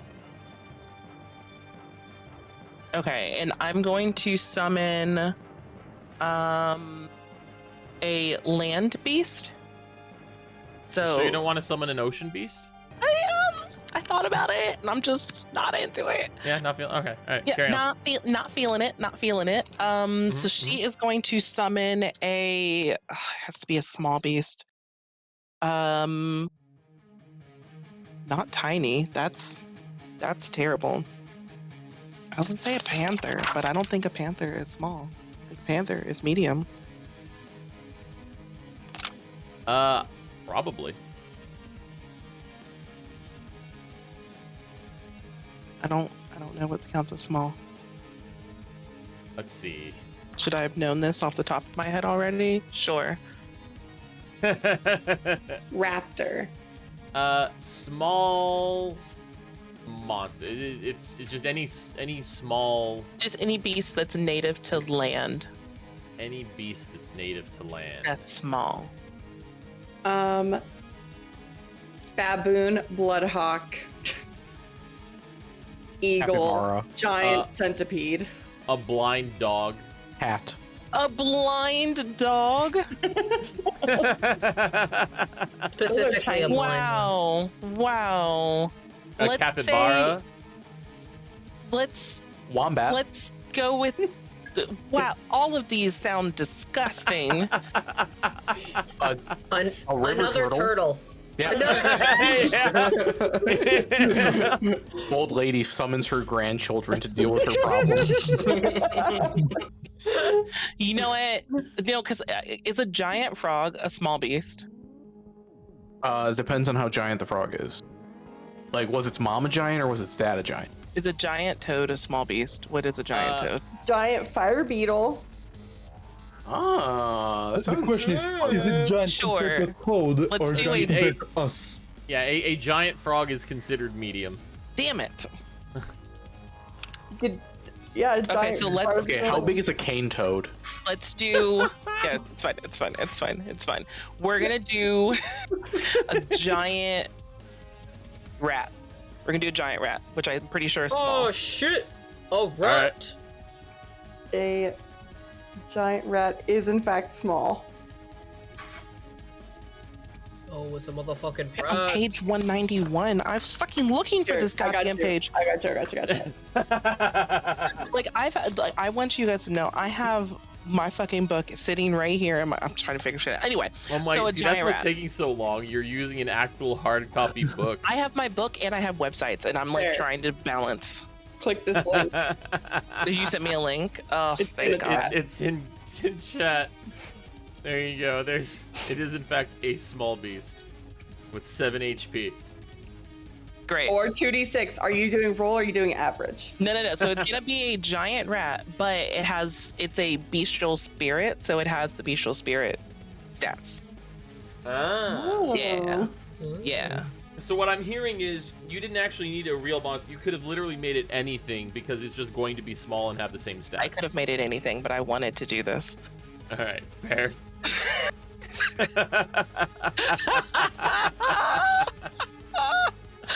Okay, so anyway. So I don't have a token for this, which was one of the things I was like, oh shit, I should have told him.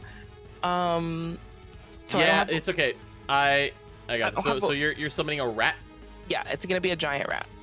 All right. Oh, cool. Hold on. shit. Let me s- It's a rat. And I want to summon it right here behind Lizard Boy that's right in front of Laura. I'm sure we can find ourselves a rat token. Yeah, and Give me I one can't second. like I have like a circle or something I can make. That's too big. Oh my god. Not a lot of Right. murders I know. The question is, can I actually search for it, or do I have to specifically filter through all these tokens to hopefully find a rat? I'm about to find out. Like I can't draw with this, otherwise I would have just made some shit. We're still learning, everyone. We're still learning We this, are. this We shit. are. This We is are. new for me. Aha! Giant rat. Yes! There you go. Give me my rat. I can't wait. move my rat. No, I know. Give me 1 second. God. God. There you go. Now you can move your rat. All right, my rat's gonna be right here behind Lizard guy. right. And so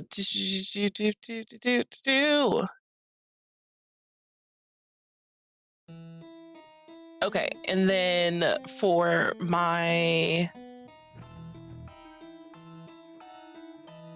bonus action, I'm not gonna do anything, but I have to do the rat's action now. Yeah. So, because the rat goes right after me. So the rat is going to maul. Just gonna attack the guy right in front of us, right in front of it. So it's gonna be a. Sorry guys, there's not like a stat block for me to hit. I have to actually type this, which is dumb.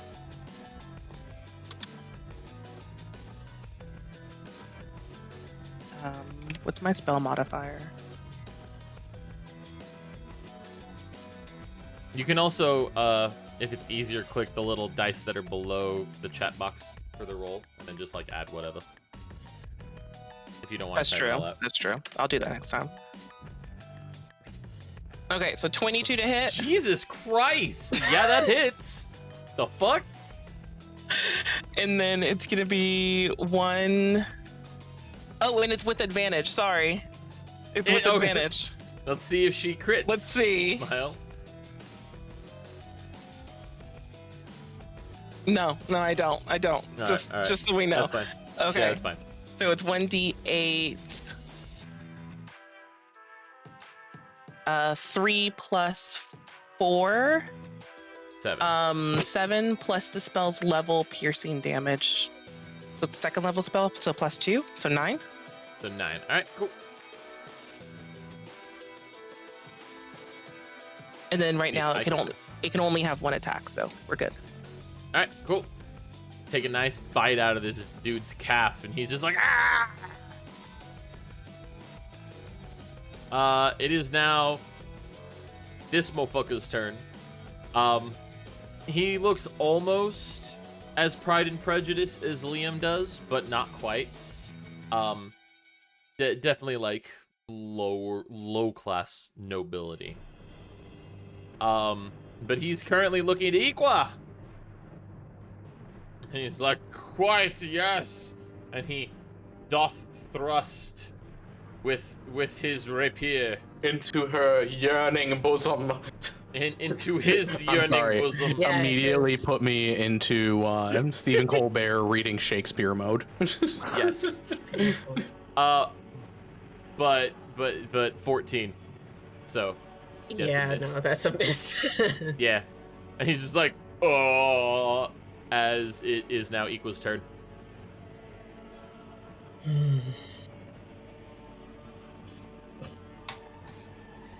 Is he flanked, by the way? Which one? The one Equo's right next to? Nope. You don't consider that flanking? I do not consider that flanking. I would consider flanking if it were a large creature. Okay. But cool.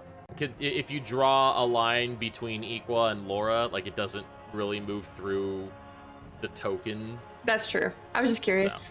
Yeah. That's the standard we're gonna go by. Center to center, if the line passes through like the actual token. Okay, cool. A considerable portion. And then along those lines, it hasn't come up yet, but I'm sure it will. For AoE effects, a square is not considered affected unless the AoE covers at least half of the area of that. Okay, awesome. Would Laura be flanking with giant rat boy? Yes. Laura is flanking lizard with rat. Yes. Okay, I wasn't sure if... Yes, just so you guys know, the creature is an ally to me and my companions in combat, but it will share my initiative. Sweet. Okay, my questions are answered. Thank you. Sorry about that, Equa. You're Continue. fine. So Equa actually takes a sharp breath outward, like a kind of scoff out of his nose, and he's like, "No, you're fine." And he says, "Big mistake," and takes out his giant maul from behind him and says, Oral shall deal with you justly. And Oh shit! swings his big maul at him. Do it. Swing the giant hammer. Okay, one sec. He swings his maul, such a figure of masculinity, this phallic object, and Nothing Kind hurts now. of blocky to be phallic, but yeah. oh, so you it's doubt gonna- the shape of other species' phalluses. Do I? Liam sounds like What am I he has- clicking? The little hit thing underneath the actions for the maul? Yeah. So the to hit Yeah. box. Yeah. Oh yeah, I should probably do that here. Sorry guys. Yeah, it sounds like Liam has a little too much experience with the other creatures' phallic objects. Liam has been all around the world. True. Unfortunately, a 12 does not hit. Damn. And I don't know if there's any bonuses I can use by now. Fair enough. That's your turn. Yeah. Equa takes it Fine. with stride. A 5, a 10, a 15, a 20. This other riffraff comes up and he's like, "My brother! You slashed my brother!" Oh, fucking Um, fuck you! And he goes to take a swing at Kefev. And he misses horrifically. Back at the top of initiative, Laura Faith. Yes. Yeah. Sorry, my computer's being weird. What's going on? It just froze. Let's see. Is it still frozen? No, I think I got it. Okay. Oh, why is there so many people around Laura? Because you melted this dude's face off, and now they're like, wow, she needs to die. Yeah. I mean, there's only 2 baddies around you. The other 2 are friendlies. That's true. Or are they?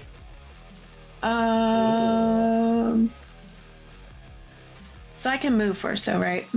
You can. So, the thing about movement while you're engaged in melee combat, Yeah. you can, if you move within, like, the squares that are surrounding the people you're engaged with, you're fine. But if you leave engagement with someone else just by regular moving, then they get what's called an attack of opportunity. So they just get the chance to swing at you as you're walking away. Can I move up Unless, here? Right underneath. So if you were to move there, then the lizard boy would get to swing at you. You'd get the attack of opportunity. All right. Unless I could move you- here without any problems. Correct. Yep. Okay. That is true. Which is, it's kind of interesting and kind of weird. It's but welcome weird to that you D&D could just combat go rules. all just like, okay, hold on, let me just squeeze right past you here. Hey, Okay. Excuse me. I like to think you do some crazy like little flip thing to get there. Like a side flip thing. All right, and then my proficiency plus 2, my feet. Sorry. You're good. I am going to attack Lizard Boy All right, do it. with my mace. Smack him. Okay, does it not want to roll? There we go. There we go. There you go. That unfortunately does not hit. Rip. Equa sees this and actually kind of smirks.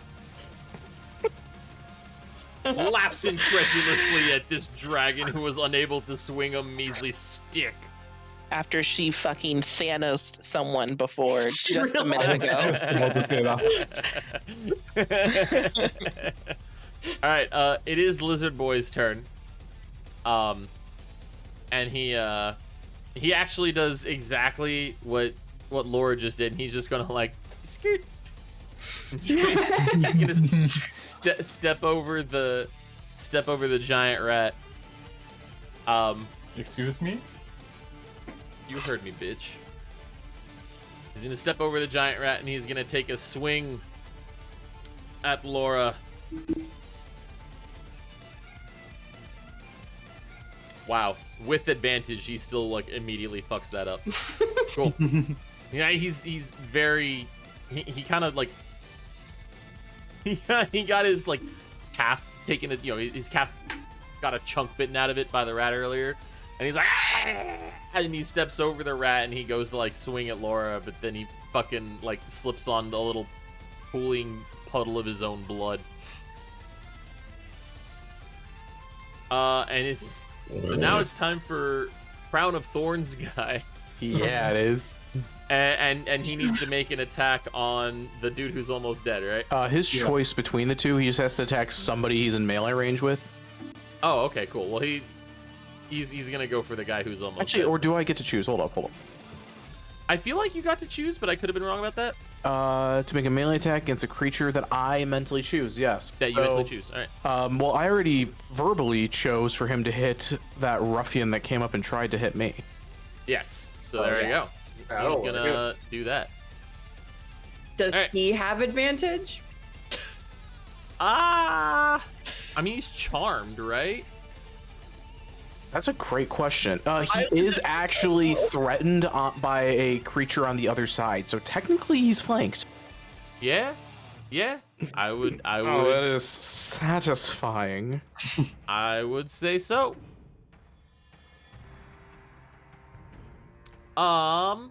He swings and he hits. He turns to the ruffian next to him and he goes, ah! And he slashes his sword down and it cuts into the opposite shoulder that this dude already had cleaved by Kafev. Just fucking into a heap and fucking blood pooling all around him as his body spazzes out and has its last little kicks and seizures before death. Ivy. Okay. She's gonna look over her shoulder at Liam, kind of impressed and a little shocked. And then she's gonna try an Eldritch Blast. Stoopy lizard dude again. Do it, I believe. 15? That does hit. Oh my gosh. That does hit. For 13 damage plus 1d6 necrotic. Nice. Real quick bookkeeping. Angry dude with hammer does get a wisdom save DC 14 to break the spell. Oh, he does. He does at the end of his turns. Okay, cool. Oh, he dead. Ooh. He dead, he gone. Real quick. Oh yeah, he does not make that wisdom save. Okay, cool. Okay, just keeping everything above board. Nope, appreciate that. All right. So Eldritch Blast on Lizard Boy. It was for 13. 19 damage. Yeah. All right. You do hit him pretty fucking solid. And he be hurting like a mofo. You like fucking get him in the back. He's like, "Bleh!" And he's kind of like hunched over and breathing heavy, and he bloodied as fuck. But he is technically still alive and standing. I would go for the beefy boy. Yeah. Don't want to move. There you I'll are. probably move like just a little bit up, like to here, and end my turn. Wait. Liam Wait, did you move? did now. Just a little bit. May be taking a second to move me. I'm about to say I definitely did not update for me, but I will reload if it doesn't move you in a minute. Just going to look across at him and to go, yes, again, but with more gusto. And he's going to use his action to continue the Crown of... Because, well, Crown of Madness, because we got to use the action on it. That'll be it. He's going to actually stay where he is and do his thing. Cool. Alright, it's updated now because I had to reload. Alright. Kafev, the one that you just dug your axe into had a fucking hammer dug into his back and is now crumpled up on the ground. Yeah, so I'm just going to pull my axe out of him and just immediately swing at his brother to his side. Excellent, do it.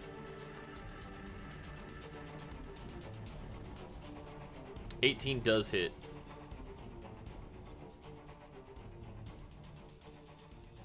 And a 6 does do damage. Oops, I had that backwards. It doesn't have. There we go. There it is. All right. Yeah, you rip up the axe and you fucking swing and you catch him like square in the fucking side of the rib cage, and he is not good. He is not good. Myrna. All right. I am going to... Do I want to move? That's the real question. Yeah, I'll step up next to Ivy. And then I will cast Produce Flame. Okay. So you'll see, like, Ivy will see like this flickering fireball that kind of just appears into my hands, into my hand. And then I am going to send that out, and I'm gonna hit Lizard Boy. who I believe is still only 30. Yes, he's 30 feet from me, so we're good. He's even closer than 30 feet. Is he? Yeah. 5, 10, 15, 20, 25. I see 30. Unless now this time I'm the one who needs to refresh. Oh no. I thought, because Lizard Boy's right here, right? No, Lizard Boy is right here. You need to refresh. No. I was thinking of the wrong thing. Not Lizard Boy. I'm sorry. This other. Oh, young boy? This other guy over here. Oh. Yeah, sorry. Yes, that is 30 feet. Yeah, I'm gonna hit him. All right. So I'm gonna do a spell attack against him. And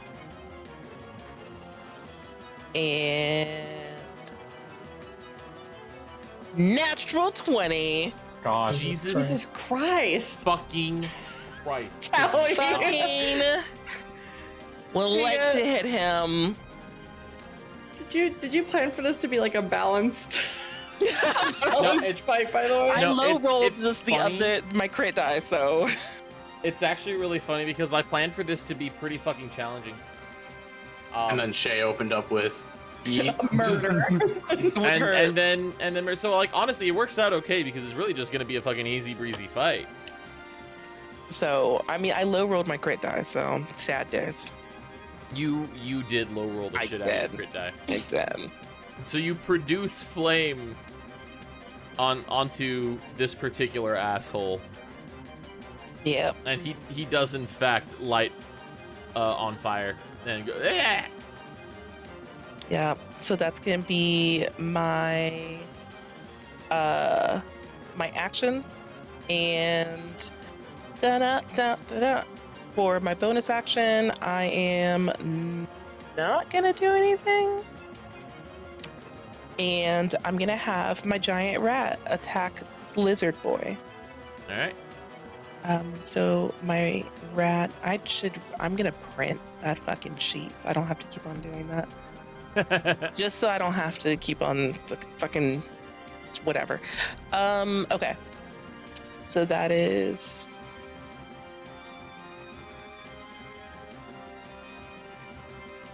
a 21 to hit. That does hit. And that is gonna be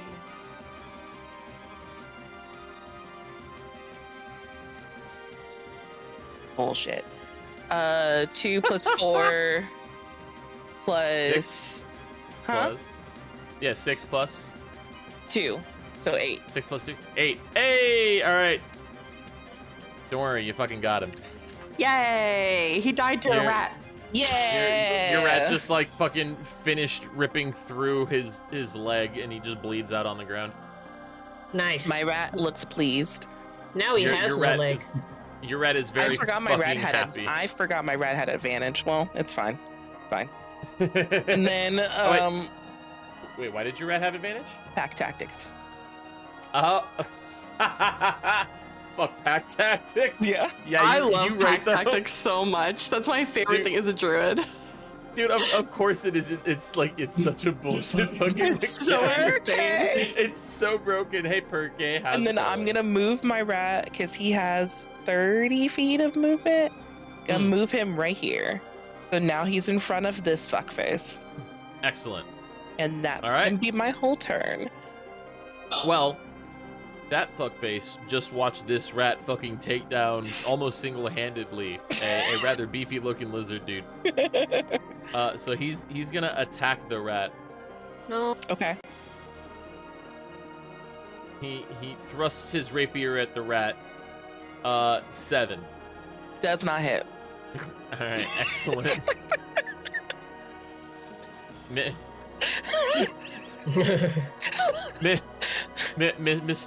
Mr. Powdered Wig and Ascot is now suddenly looking very afraid as he is surrounded by 3 deadly things. It is a rather horrifying rat. Yeah. Equa. Equa sees this opportunity when he turns around and takes another swing again while he's facing away from him. Do it.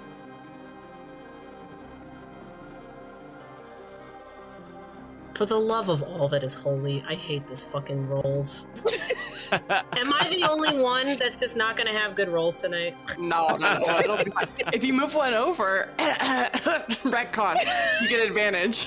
That is, you could have moved either to the left or down, and you would then be flanking. You would. Can I retcon?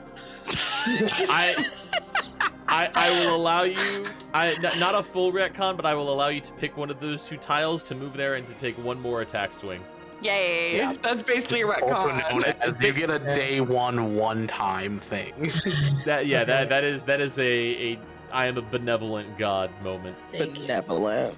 Okay, let's do this. Thank you, Dungeon Daddy. Thanks, Dungeon Daddy. Yeah, we got there. Woo! Yeah, girl. So yeah. Not only do I want to hit him with damage, but I want to add Wrathful Smite. Do it. So what do? I just click the damage for the maul first and then roll? Yeah, so you're gonna click the damage for the maul. It will automatically it doubled for you. Yeah, doubled it. Yep. So that's 18 damage, and then what's the Wrathful Smite? Hold on. 1d6. All right, so then just roll another d6.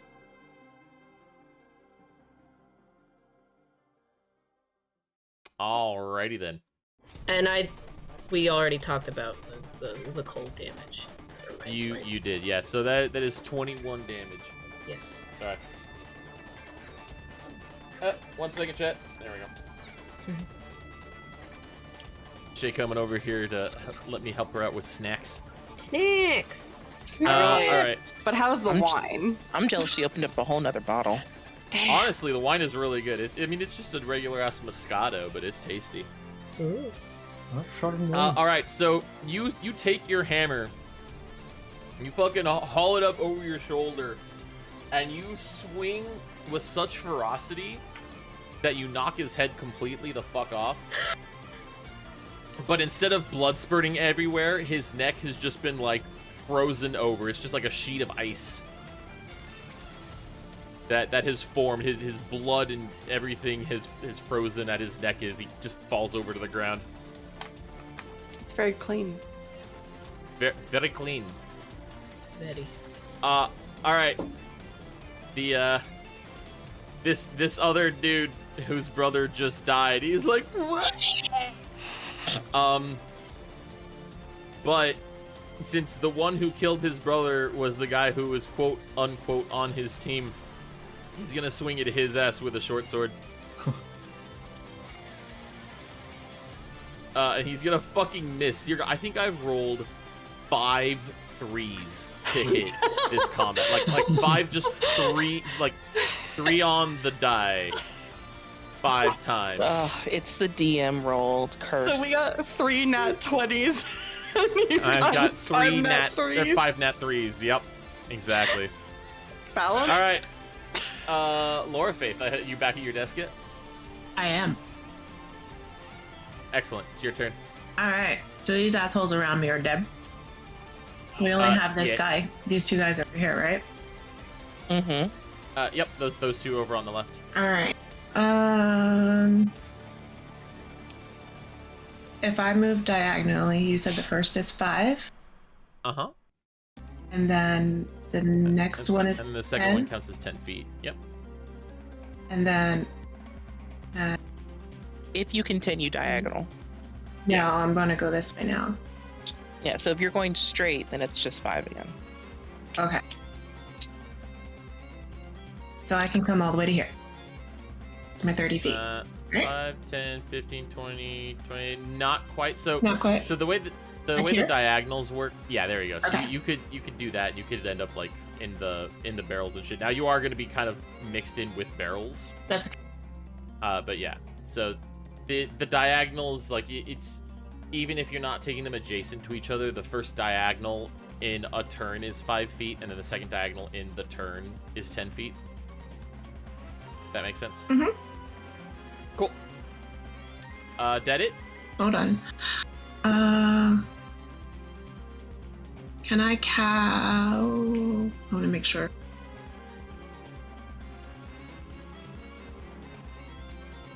Can I cast Sacred Flame on this guy in front of me? If it's not a touch attack, then probably. Go ahead and... It says range 60 feet. Yeah. Go ahead. Send Remember it what I to showed you earlier with Yes. putting the text in chat? Go ahead and do that real quick. Yep. So, on a creature you see within range, the target must succeed on a dexterity saving throw or take 1d8 radiant damage. So, near the top of your spell list, you should see your save DC.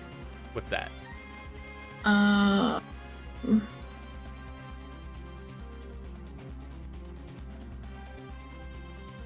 Where would that be again? I'm sorry.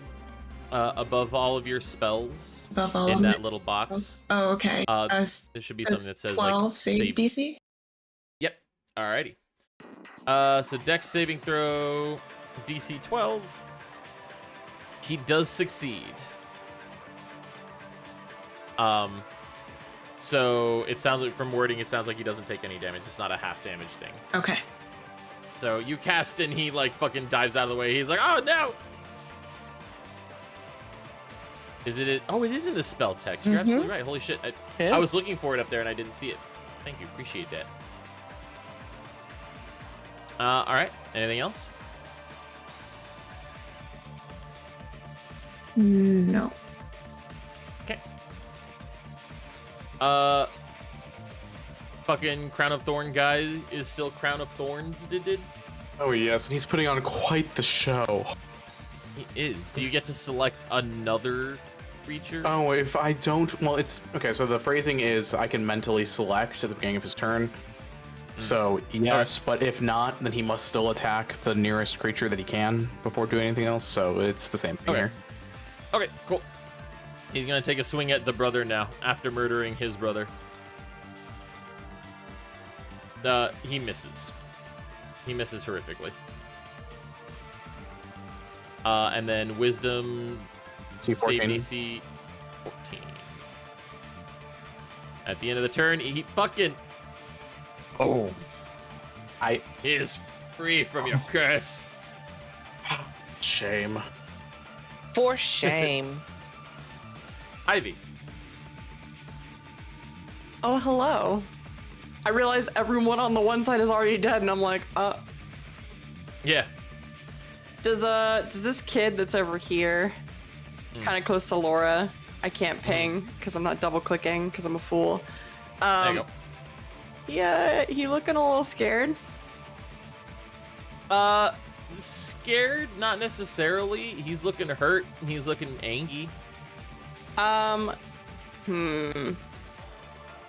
gonna move my hex actually over to used to be Crown of Thorns guy. Bet. And then I'm gonna hit him. Can I hit him with Eldritch Blast from this angle or no? Yeah. Okay, I wasn't sure. Yeah. You can do that. 22 That does hit him. for 13 plus. Oh, I didn't hit the roll button. 19 again. Jesus Christ. Fucking. You get him square in the chest and he just fucking like disintegrates. Last vestiges of him scatter along the wall behind him or some shit. I'm gonna do like one of those like minor, We are not free. not like a huge smirk at Myrna, but the one where it's kind of like you see that slight smirk, and she's not gonna care, I know, but I'm still doing it. True. All right. Liam. You know, it's just so hard to find good help these days.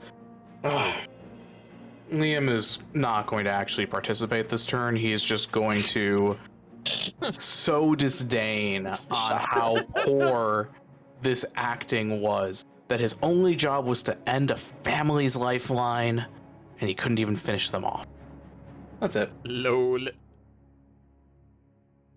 All right. Kefev. Let's see.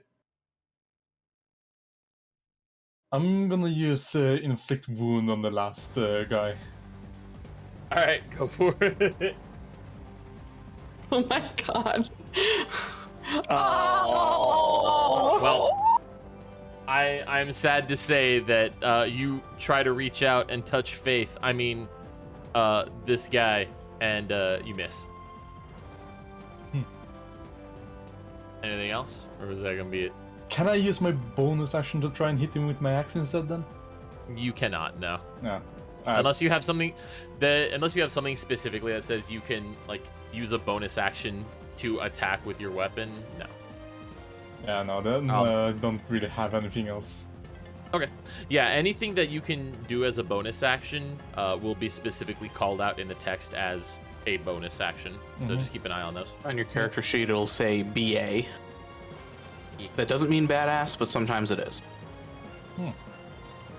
For badass. Myrna. Myrna is going to look at the sniveling brother that's still left. And she's going to say, oh, dear God, stop crying. Jeez, it's already dead. And then she is going to bitch slap him with her thorn whip. Nice. Ugh. So sad. Only a 13. Did you move your token? No, I don't need to. It's a 30-foot range. 30-foot range. Good lord. Ow. Wait, does that hit 13, someone it doesn't else? hit him anyway. Does it hit everyone else in range? No, No. that's what single target. It's just. Wow. Wow. All right, cool.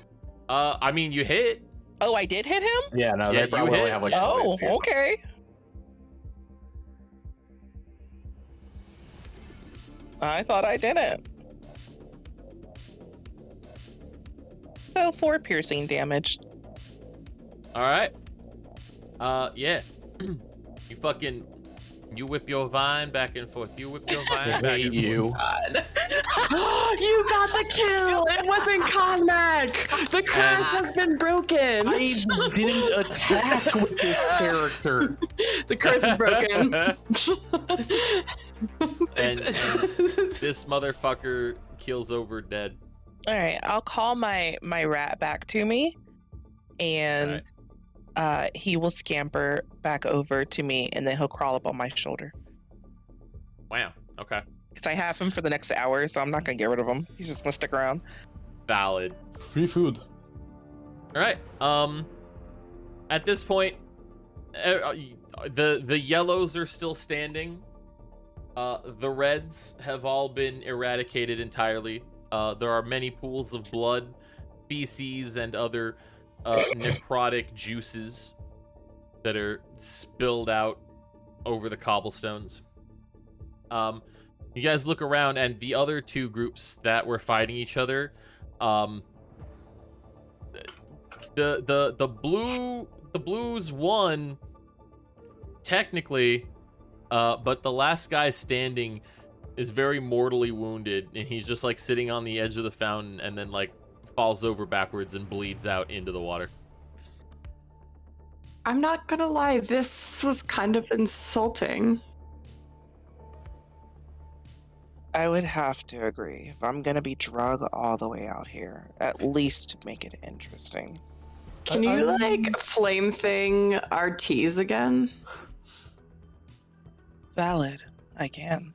Okay, let's. I'm gonna produce flame in my hand, and I'm gonna heat up our teas. I'm gonna grab the teas and legit bring it back over to get them warm again.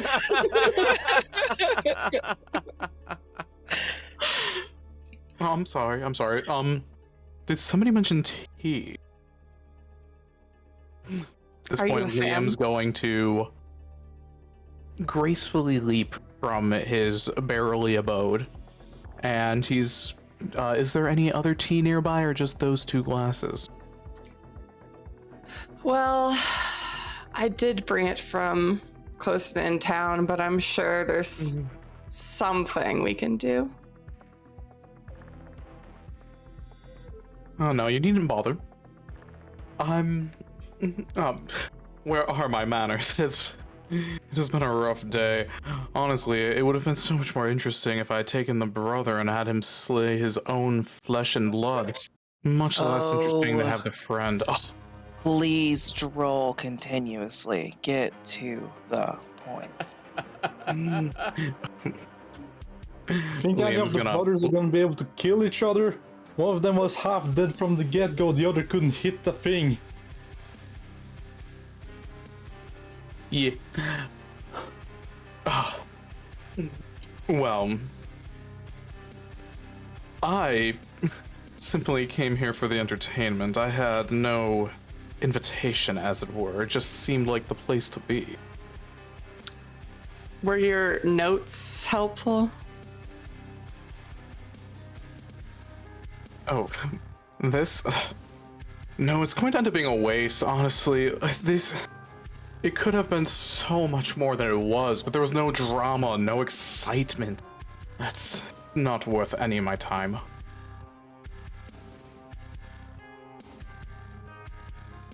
Ivy's gonna look over at Equa and be like, you.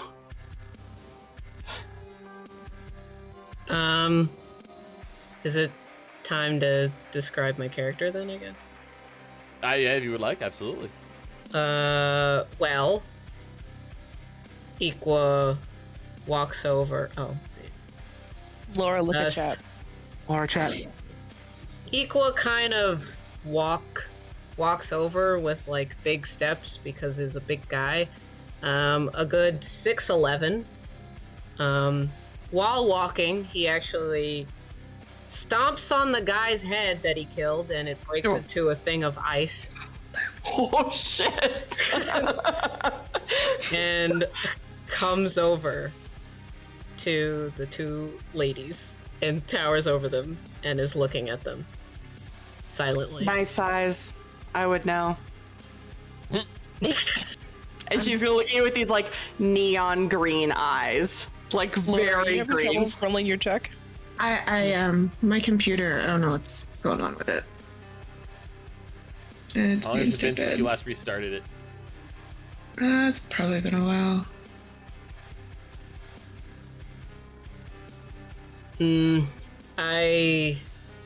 Equal looks at you and just says, and looks around at the dead bodies and then says,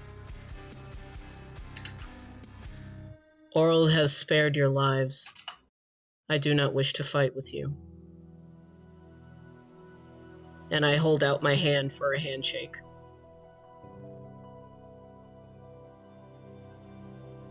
I'll shake your hand. Okay. So if I can't, it's not letting me, like, push to roll for the religion. How do I need to do that? If the clicking isn't working, just go ahead and roll. Like, you can click on the D20 that's at the bottom of the chat. Just click on the D20 and click roll, and then add the modifier that you see in the box next to religion. Just tell me what that is. It's a +0. Oh, okay, so then just go ahead and roll that D20 there below chat, and we'll just use that. I'm pushing buttons, but it's not working. Hold on. We have the benefit of me being right here. Continue with the RP. I'm gonna go take a look real quick. All right. I guess I don't know. I'd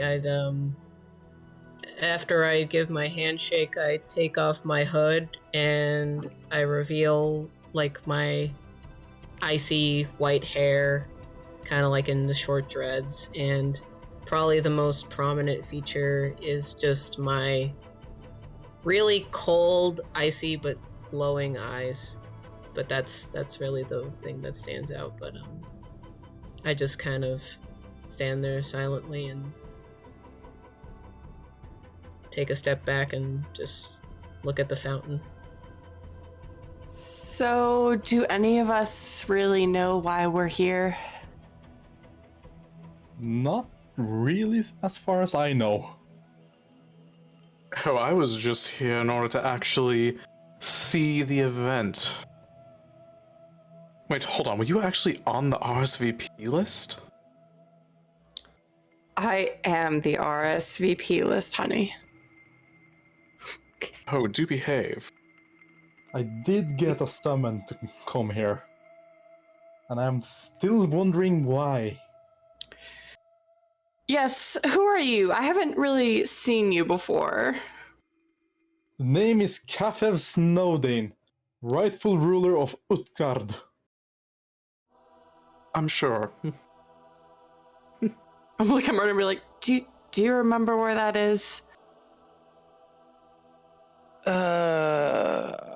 That is an excellent question. Roll history. Hold on, let me see if I remember. Honestly, I'm gonna roll your history too because I only got a 9er. 19. Myrna! Please. All right. Would I already know this? Because I don't know. Or would Are I you from there? Here, let me. Let's all look at the world map together, shall we? Oh, lovely. Okay. I know Okay, we are let's in the go. southeast at the moment. Boom. We are. So right now, you Penn State. guys My are phone, very by the way. southeast in Oscurita. Oof. Okay. Yeah, we might just have to uninstall and reinstall the extension, I'm betting. Alrighty. All right. So we were talking about where Uthgard. Fev was from. Yes. Yep. Uthgard is. Yeah. Oh. Can I not? I see it in the weird Oh, there map we go. thingy. There we go. Oh. Yeah. North the spot. I would 100% know where that is. You Where's- absolutely would. Where? Hold on, I can't. Along the top of the spine of Averin. Oh, right. That's the part that I basically don't even consider Averin anymore. Top of the spine. Now, what Mhm. does the supposed ruler of Uthgard do all the way down here? Well, you see, my claim to Ufgard isn't really supported by the Averine government. I'm familiar. Shocking. So, in my multiple attempts to assert my claims, I might have ended up burning it down to the ground.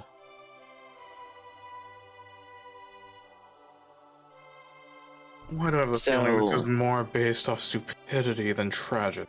You burned down to the ground the place that you're supposed to rule. Well, people can think whatever they think, but if I can't have it, then no one will. Seems a bit counterintuitive, does it not?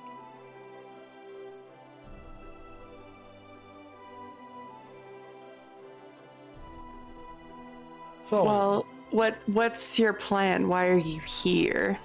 Like, what's the main idea? well, I'm simply seeking a way to gain the power to assert my claims. Over the charred bit of ground that you left. Over the entirety of the spine of Averine.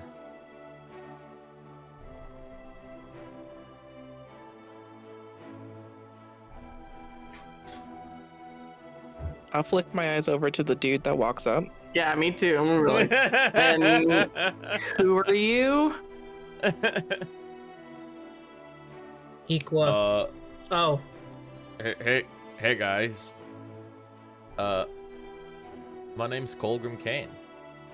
He says, as he is 100% definitely not the giant figure that fucking disappeared from over the fountain I'll You turn to Ivy and I'll 10 minutes say, ago. I'll look at Ivy and I'll say, see, overcompensation. Oh, 100%. So the guy you're seeing like now, he's clearly not like super, epic like he was before, but I mean he is a half elf. But sizable half elf. Like he's definitely half elf. You don't know if his other half is human or orc or something else.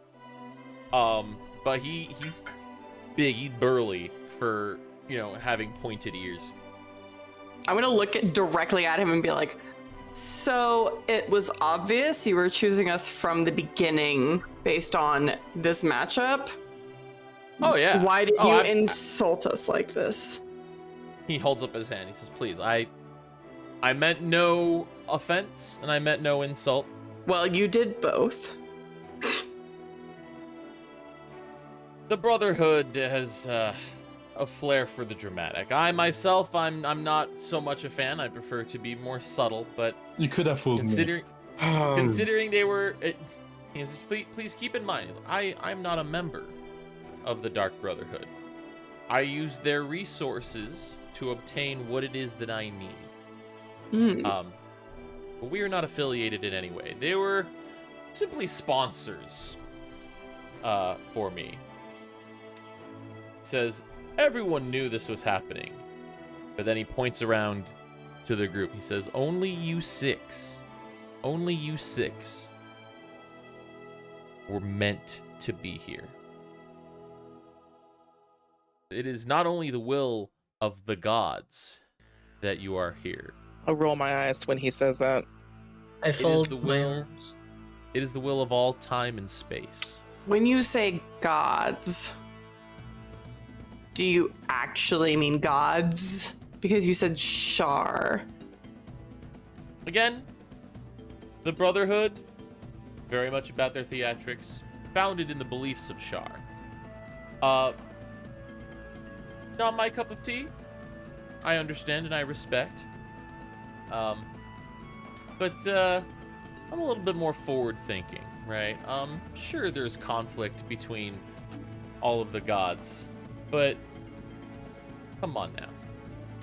A huge handful of all-knowing, omnipotent deities, and you don't think they work together at all? You don't think that they kind of cooperate in moving things along? I think they do. So I'm gonna we look at could Myrna like this spare- young. Go ahead. Yeah, go ahead. No, look at me. I'm gonna look at Myrna like giving her this, like, this young ass motherfucker basically trying to tell us off even though we're old biddies. Like, you don't think we already know? Feels like the last Are you- 90 years. I'm not saying Are- that. are you It's trying- a look. It's a look. It's a look, and are you trying to hide this look? No. Is this okay? Cool. This is not a subtle look. No. Not a subtle look. All right. So, Colgrim sees this look.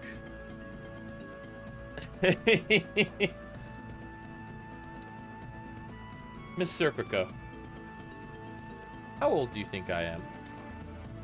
I don't really care. No. I Please. I It's- just don't. I insist. How?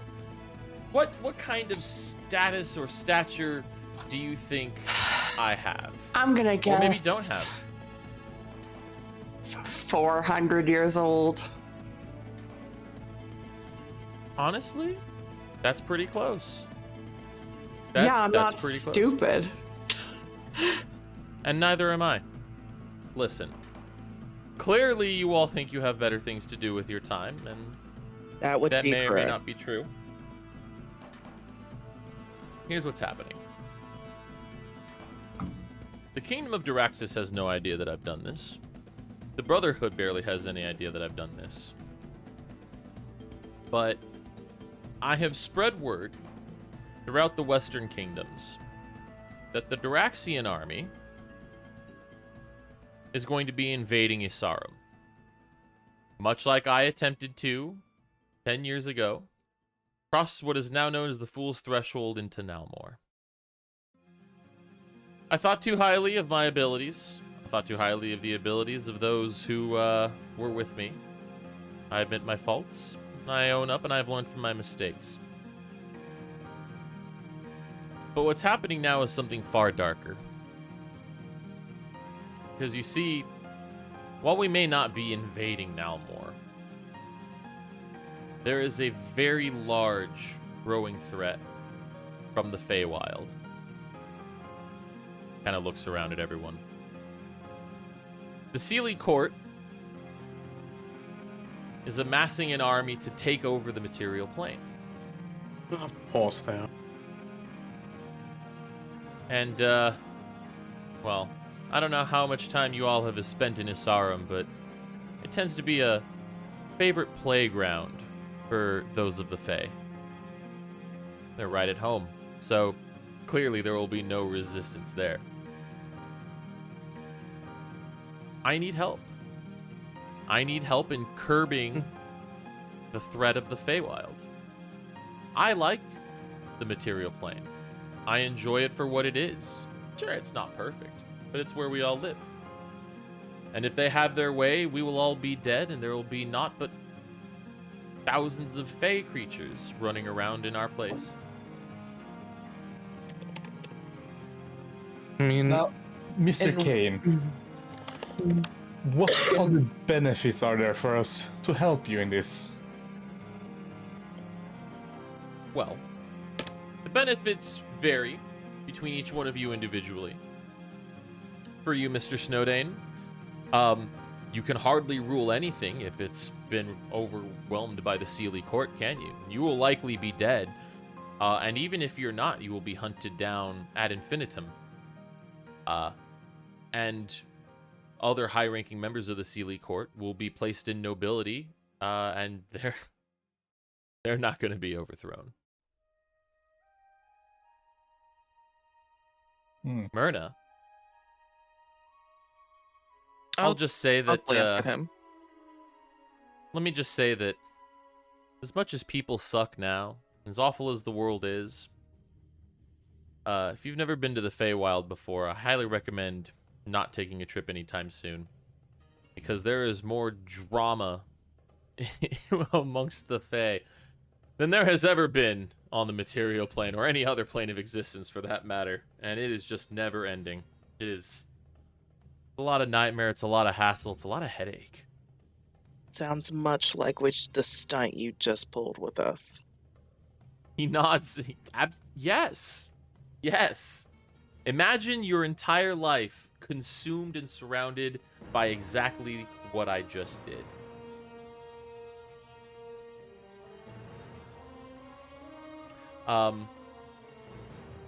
For Laura Faith,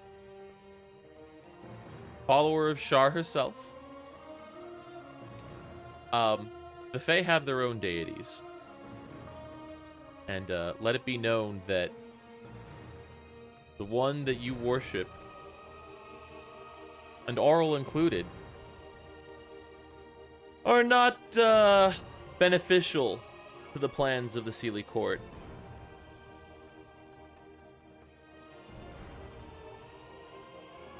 Looks over at Liam. oh, you don't need to. I can piece He this just together. smiles. Oh, He yes. just This big old sounds- fucking shit-eating grin. This sounds, and he just kind of clasps his hands in front of him. Most entertaining.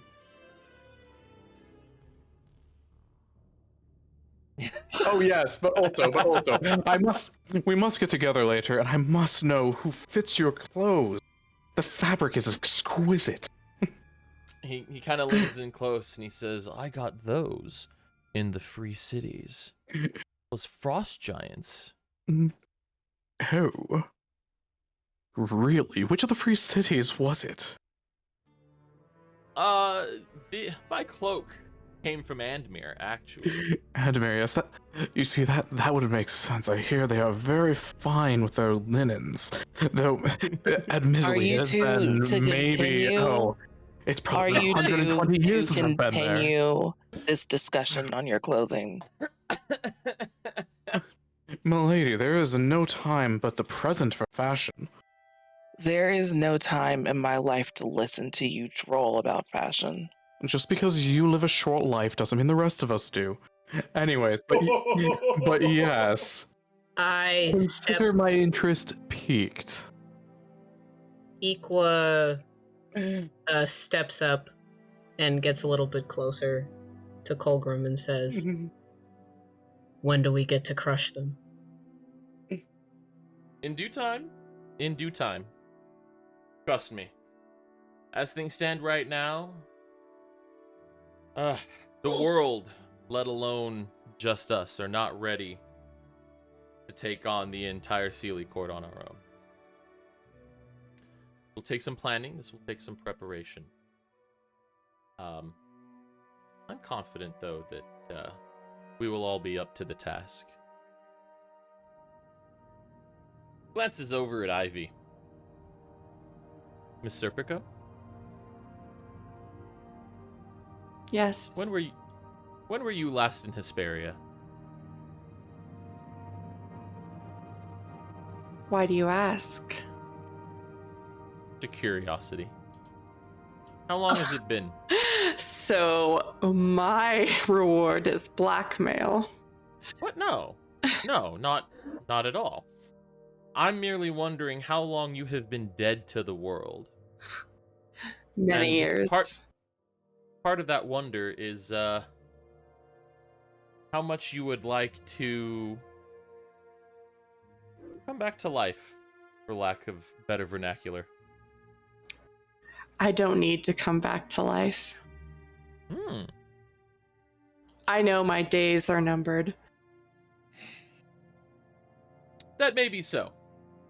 But you and I both know perfectly well that you would absolutely do everything in your power to keep the Serpico line not only continuing, but in a seat of power amongst the withered. Would you not? You're gonna see Ivy for the first time this entire day actually kind of like look a little vulnerable. What's your plan? For now, I'm going to send you all into Privia. There's someone I'd like you to meet in the port city of Artem.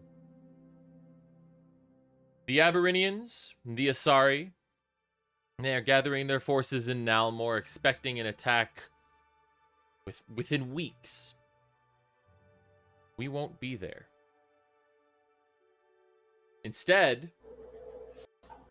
it'll just be you six and I as available. We'll be going around outside of Diraxis, beginning with Privia, into Isarum, and into Avarin. Drumming up all of the support that we possibly can. We're going to need the entire world behind us if we're to repel the Fae. I do already have a light network of people that I can call in some favors to support us. Colgrim grins at you. Very knowingly. Now, I must ask. So, getting to Artem is close, though. By what means will we be getting to the free cities first? You can get good clothes in Artem too. Not the same quality. No. You survive. No, I'm truly curious what the exact route we'll be taking is. Oh. No, see. Perhaps you misunderstood me. My fault. You having a last name so close to mine, I think I just kind of assumed that perchance there was a distant relation. While Andmir does different have etymology. While Andmir does have fantastic clothing, it will be a while before we make our way into the free cities. Then may I requisition a delivery? I don't see why not. The Brotherhood has many resources that we can call on. Yes, then I expect to get my measurements taken upon arrival in Autumn, and then we can figure out the details of the delivery from there. Very good. We will make sure that you have someone to work with in that regard. Yes, of course. Why does the Brotherhood want to work with you, though? Why have they chosen you? Oh, you have that backwards, my dear. See, they did not choose me. I chose them. Why? for their widespread influence, for their numerous resources, for the sheer amount of money that they can put behind anything. It's a massive organization. We can do a lot with their connections.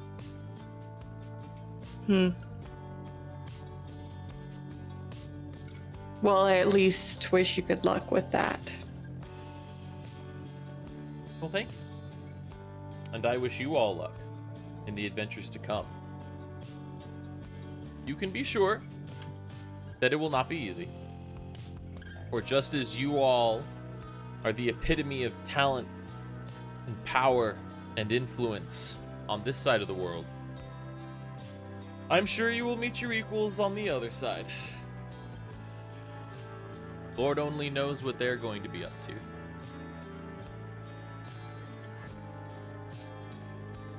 And if any of us decide not to play in your game, He shrugs his shoulders. You have free will. That is absolutely your prerogative. I'm confident, though, that none of you are willing to take the chance that this could be done without you. Well, I would not miss it for the world. I'm trying to be careful not to let Liam's accent spill over into Colgrim. I know. Oh, great. It's almost happened 2 or 3 times already. I just like I'm sorry, I'm just so want to- influential. Jesus. They If you want, you very can just comes really to think first. in the choric for a minute or two, and that'll leave it out, okay? Oh yeah, you betcha. I really need that cloak there from the Frost Giant. Well, Oh, yes.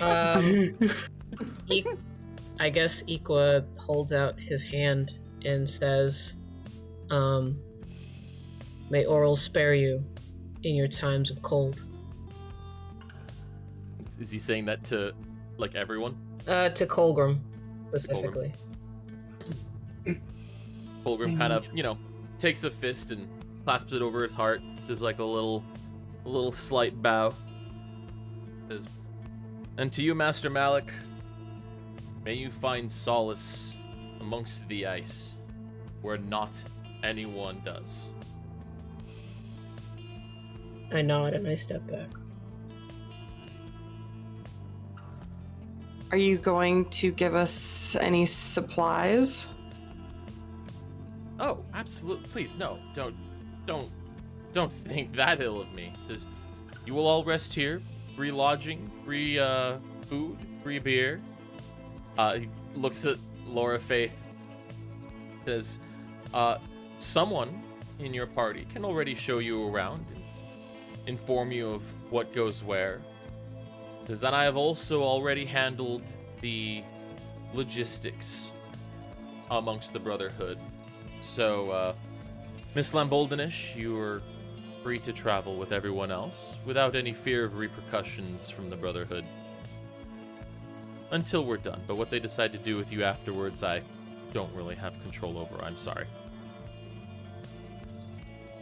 It says, in the morning, we will set off. Well, I say we. You will set off. I must remain back to take care of some things, tie up a few loose ends. I will meet you in Artem. We'll discuss our plans from there.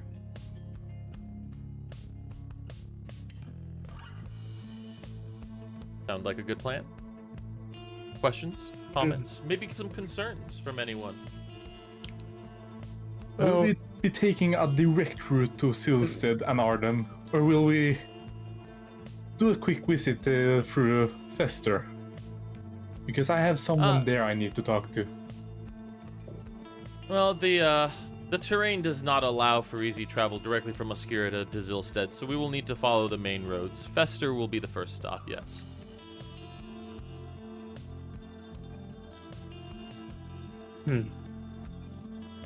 Well, I suppose that it is what it is. Tomorrow, then? Tomorrow, mid-morning. Where to? The sun is... Oh, Shall simply be right here. Don't worry, the Brotherhood has their own connections. We shall supply you with wagon and horses, food and provisions to last the journey. How about you meet us where we're staying? Well, he kind of looks around, arms out. He says, well, you'll be staying here. Then he points at Laura. He says, she can show you the way inside. The Brotherhood's headquarters are directly beneath our feet. Claps the ground twice with the heel of his shoe. Glorious. Interesting. If there are no other questions, I shall take my leave. I will admit that that stunt earlier took more out of me than I would have liked. You would think that they would supply their own spellcasters and magic users to help with the frivolity, but sadly that was all my own doing, and it was a lot to maintain. Alas, good help is so hard to come by. Oh! This takes a bow at everyone. I bid you all a good night. I shall see you on the morrow. Turns around and walks away.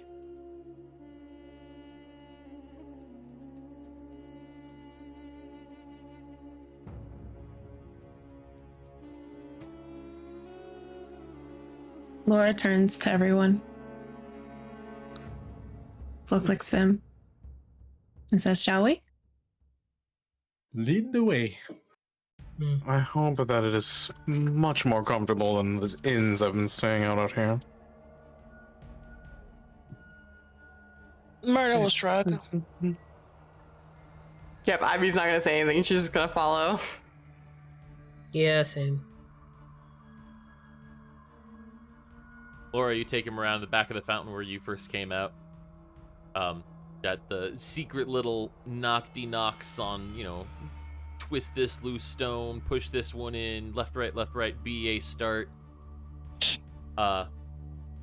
The not so secret hidden door kind of opens up and into a staircase that leads directly underground down below the water fountain. You all kind of funnel on in. And Laura can show you around. Here are the restrooms, and here's the kitchen. Here are the bedrooms. Here's the gym. Here's the underground swimming pool. Here are the spiders that we keep around. They have names. They are our pets, and we feed them. So on and so forth. Where's the underground tavern? Yeah, that's where I'm going to. That she does show you the. So it is a franchise of the tavern. Great. The tavern has a location. Why and they this other have a location It is- here? It is the tavern : Brotherhood. I was gonna say, is it one of those like the weird, like you get the brew Wait, hold on. Was that versus the FMA regular? reference? Yes, Yes. it was. Okay. Alright, so Ivy's gonna go to the tavern and try and get as many people as she can with her. I'll go to the tavern. I wonder if they have a nice cabernet. Oh, dear God, I'm gonna hope that I don't. Do have you not to enjoy sit there. cabs? Oh, for shame. I'm not sure I enjoy you. Maybe a Riesling if you prefer the sweeter taste? I've already started walking away. Laura's gonna head back to her bedroom. She says, it's really nice meeting you guys, and I look forward to tomorrow. Oh no! This was the first time No! I've ever had to do anything like this, and I need to rest. No, you're coming with us. And Ivy's literally going to grab Laura's arm and start walking her down to the tavern. Is she resisting? Actively. What's up a little fight? But not enough. Okay, let's go. Fine. Solid. Everyone, we should at least get to know each other for a bit. Yes, that would be a good endeavor.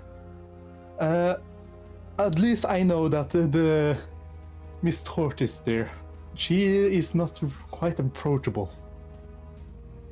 Is Miss Tortoise within earshot?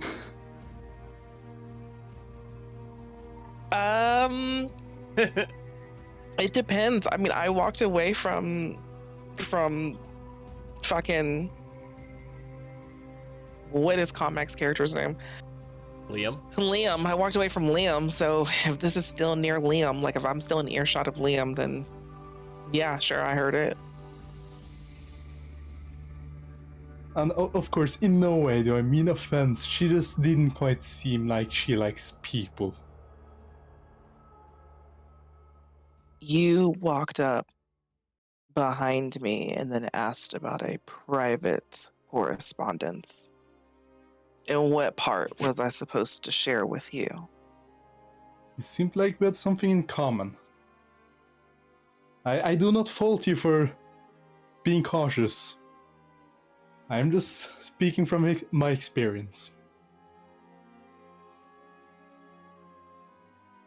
And in my experience, having something in common does not automatically build trust or sharing. No, but it is a ground for conversation for some people. I've had enough conversation.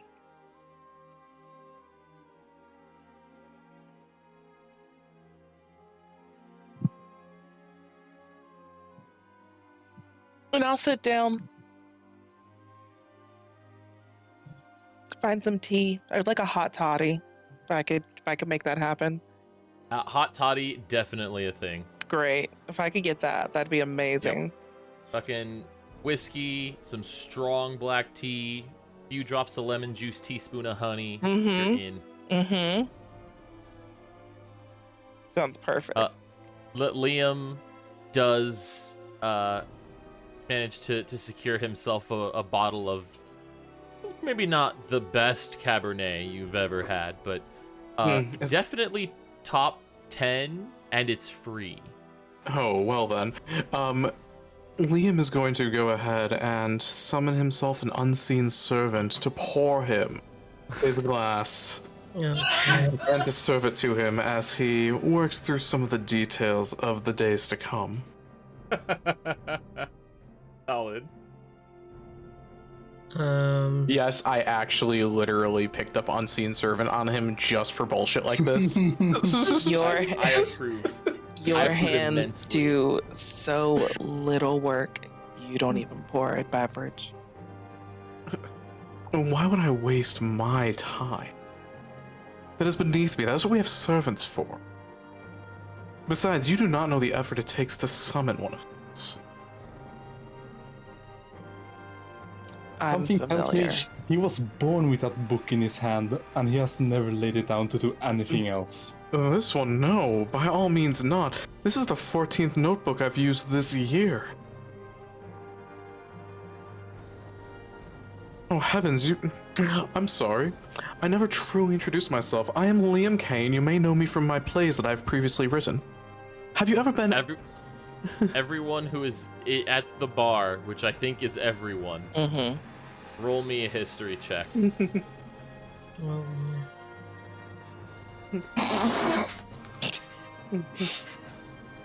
I'm sorry. Kefeb, what?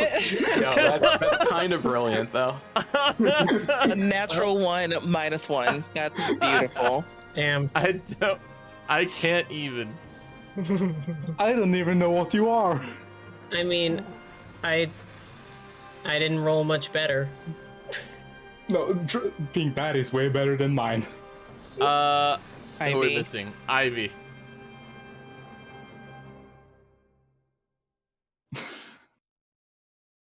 Hello? Ivy. Hello. Arrow. No, she muted herself. She might have stepped away for a second to grab something. She probably did. That's fine. No. I will regretfully admit that it has been some number of years since my muse has given me the inspiration for a play. My last one, of course, The Fall of the Tarlo Dynasty. Well, that was last shown, well, it must have been 80 years ago now into Asternus. Yes, I do remember your work. Quite predictable. Very, very boring. If you think that a daughter killing her own father in cold blood in order to usurp power at her lover's hand is boring, then, well, I have no interest in what you find interesting.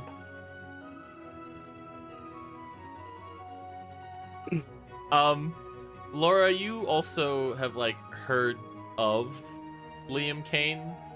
Like, you know, you've read a lot of books. The Chapel of Allegiance had a very extensive library. You know, you've read a couple screenplays. He's written a few plays, but like nothing in a hot minute, and he's old as fuck. So Yeah. like, yeah. Yeah. Equa kind of comes to the bar, but he keeps a distance from everybody else and just orders the coldest brew you have. They do, in fact, have many cold brews, beers and coffees. Ooh, how about beer that has a coffee? Oh yeah, dude, you can get yourself a nut brown for that shit. Do they have anything Averinian? Interestingly enough, very little Averinian alcohol. There's probably a reason for that. Yes. Honestly, it's just poor vintage. Equa just wants something cold and something hard. Oh. Some cold and something hard. Oh. You were given a mug of ice. I mean, Equa consumes the entire thing of ice. You realize that chewing ice is bad for your teeth. I think that's good for them, from what we've seen already.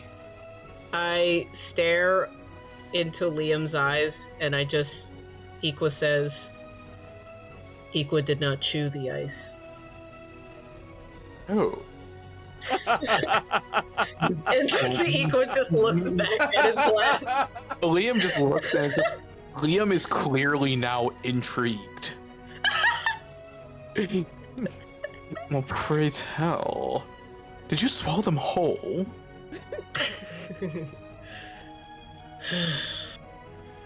no, I believe that particular folk just consumes. I give a big sigh, but I'm still looking at my glass, but I just say, it is an old ritual that my people used to have done,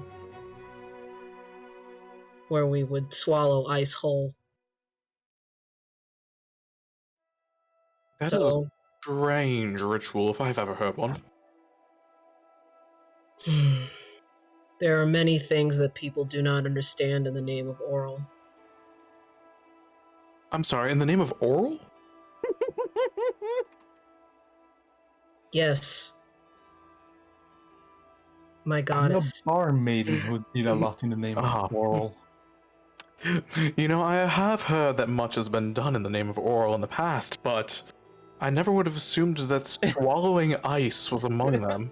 I suppose for a numbing sensation. If anyone would like to roll a religion check I would.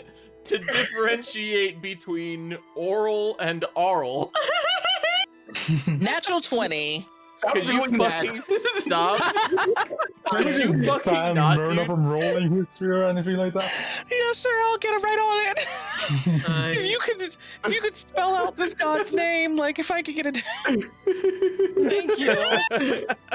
Yeah. I knew this was gonna come up. In the name of oral.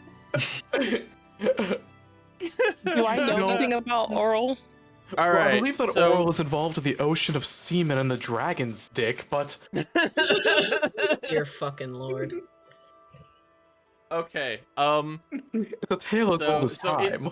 In order from lowest to highest, Laura has heard of Oral, much like she has heard of Helm, much like she has heard of basically all of the other major deities coming from the chapel. Knows that Oral digs ice. That's all you got. Kafev pretty much the same thing. Now, Myrna and Liam. Give me 1 second here. I gotta pull something up for you guys. Oh boy. Yeah. Well, I will have you know that this is mostly just a lesson in enunciation. Yeah. So you guys know that she's a very fickle deity. Oh, Oral always is. Yep, she is 100% winter, cold, ice. Her domains are that of well, nature and water. Generally speaking, she is a druidic worship deity because of her affiliations with nature. However, it would not be uncommon for those born or raised in harsh, cold environments to worship her. So things like the frost giants of the Free Cities probably are pretty down with Arl. Okay. Noted. So if I would So like I a would have nice heard of coat, Arl I from must my back. know Oral. Okay. Yeah. All right. Cool beans.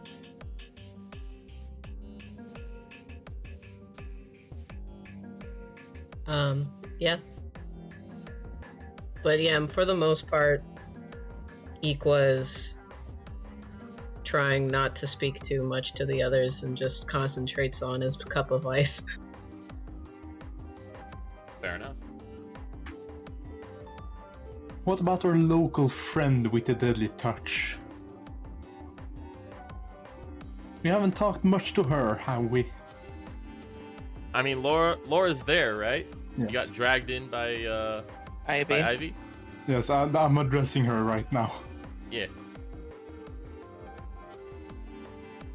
Shay. Sorry. What was that now, Kaviv? Tell us a little about yourself.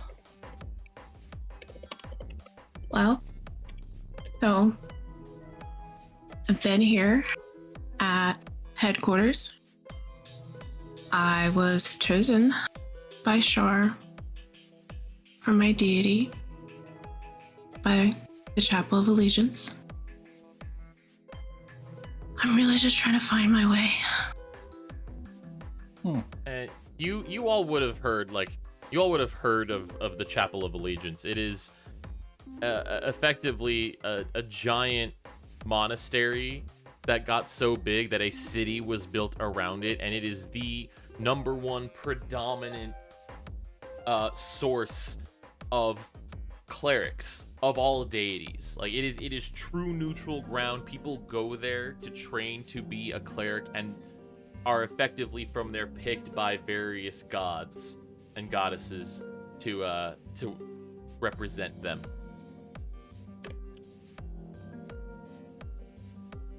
That's easy. Ah, yes, the chapel.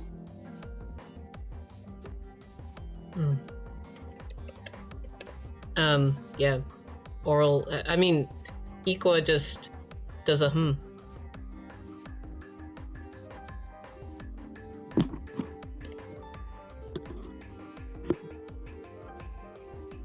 Everyone sits in silence and takes a sip of their respective drink. As you all wonder what the fuck you're doing together, because you really shouldn't be together. But here you are. literally. Laura's sitting there thinking about how she can finally make a name for herself. You get it, girl. Question: Does the Tavern Brotherhood have any, I don't know, grapes, something to that extent? Are you? Is this Liam asking bartender?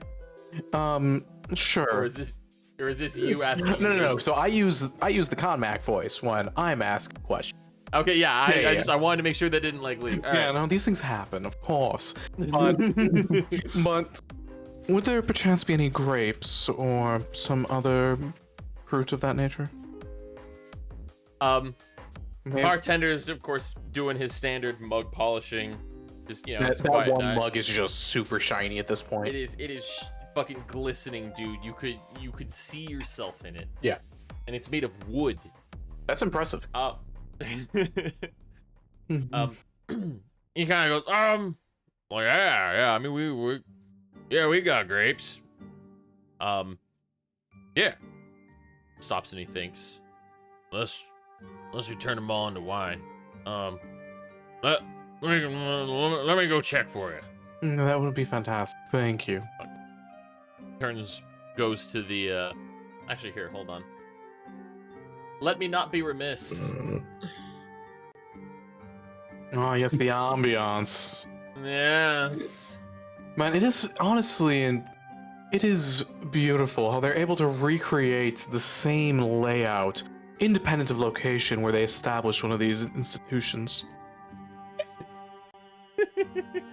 Bartender comes back with a bowl of grapes and he puts them down and he goes, yeah, it's just me and my family, and we run every single tavern from here to Averin's asshole. That's, there's something lovely about that. And Liam's gonna go ahead and just have a mage hand go over and grab the bowl of grapes and bring it to his unseen servant to feed him with. And Liam's just going to kind of be like, well, there's so much industry and that's so much business. I'm sure your family is wealthy as a result, no? No, we do all right. He says with a not so subtle grin. Of course. Laura just looks over at Liam and gives him this look like, have you always been like this? Liam's gonna go ahead and take a mage hand and take one of the grapes off the vine and bring it over to Laura and just place it right above her and just be like, dear, there is no other way to be. I do not think this man has lifted a finger once in his life. Laura just bows her head, shakes it, and says, forgive me. The grape is still there if she wants it. I'm just gonna ignore the grape. Well, if she's gonna ignore it, he's gonna bring it back to himself and just plop it right on between his teeth and just say, there's no need to get all stressed and worked out if you can just relax.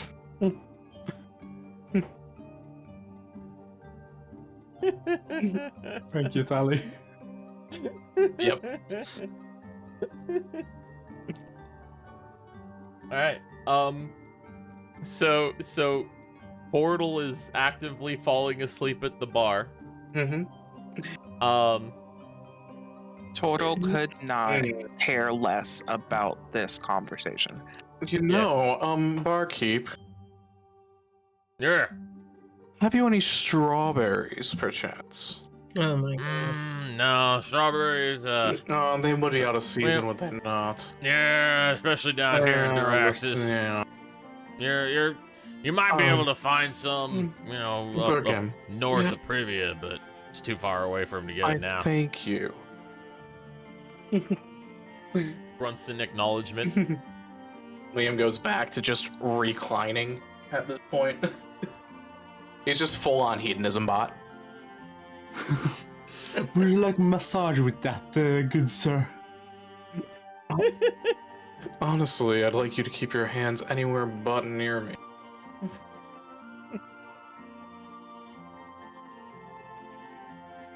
Yeah, Liam's also not sitting at the bar. He found a table nearby where nobody was and is just kind of sitting off on his own. Yeah, figures. Yeah.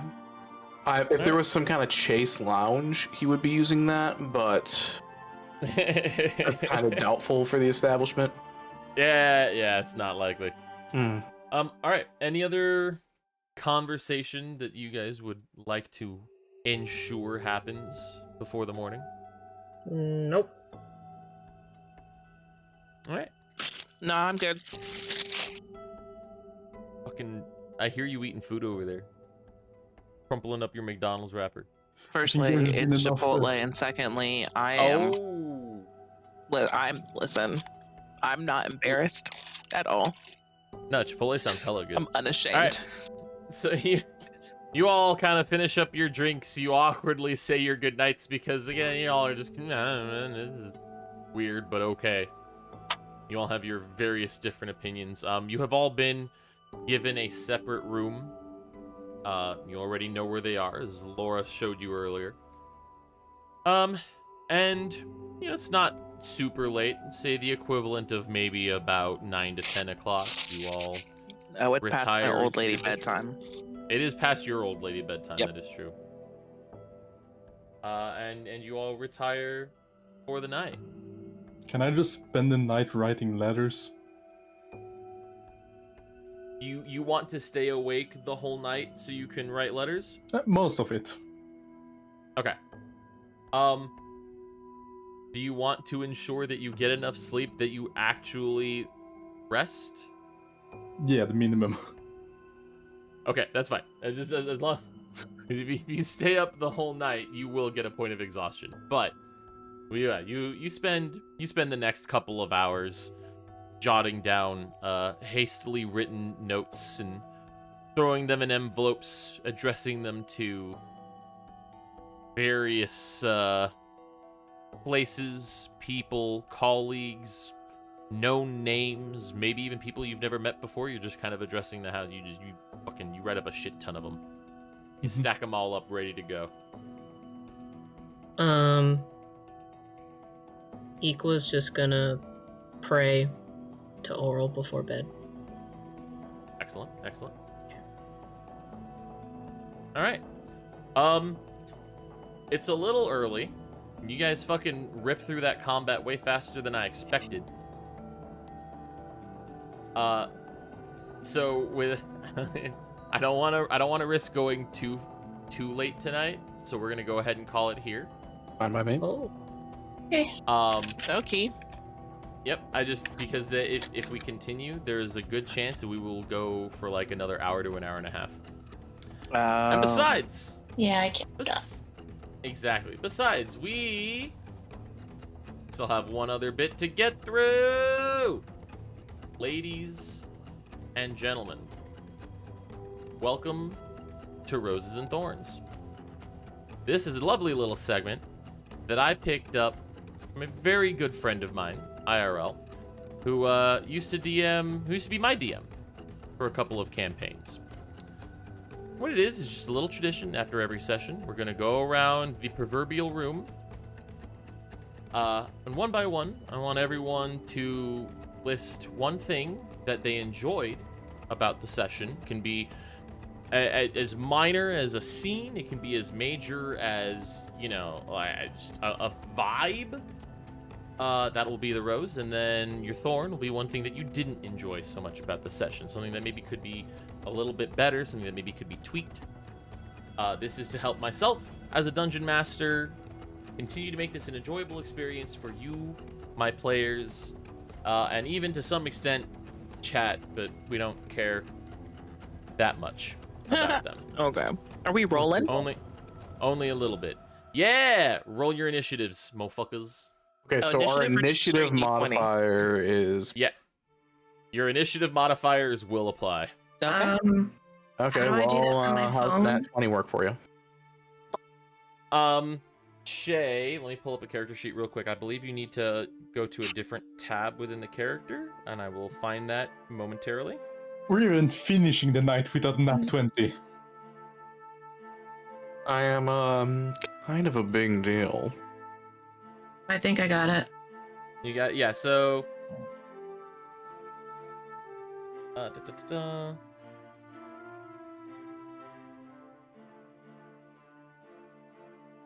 oh yeah, so it should be along the top underneath your Okay. I don't need to do anything but push it. Did. Yep. Okay. Oh, Ivy had to leave Rose- early, but she gave her rose and thorn. she did. So, Ivy's Rose, she loves everyone's characters, so fun. Thorn is the rest of her life. That's valid and fair. Good luck, Arrow. All right. We're gonna start with Liam. So, Conmac. Rose, straightforward, was actually gonna go to Arrow for reminding me about the tailor. Fair. Yeah, just straight up. Valid. Valid. Yeah. Thorn. So this is a slightly weird one. And I want this to be taken at face value. Yep. The VTT so far. Part of it is just because I'm not used to it, but part of it is because I can't roll 1d69. That does suck. That is awful. Yeah. So we're going with it. Oh wait, And- can we not like just straight like can we not type roll 1d69? Yeah, try it right now. It's gonna do 1d6 and put a 9 at the end of the number. What? Yeah. Yeah, try it. Yeah.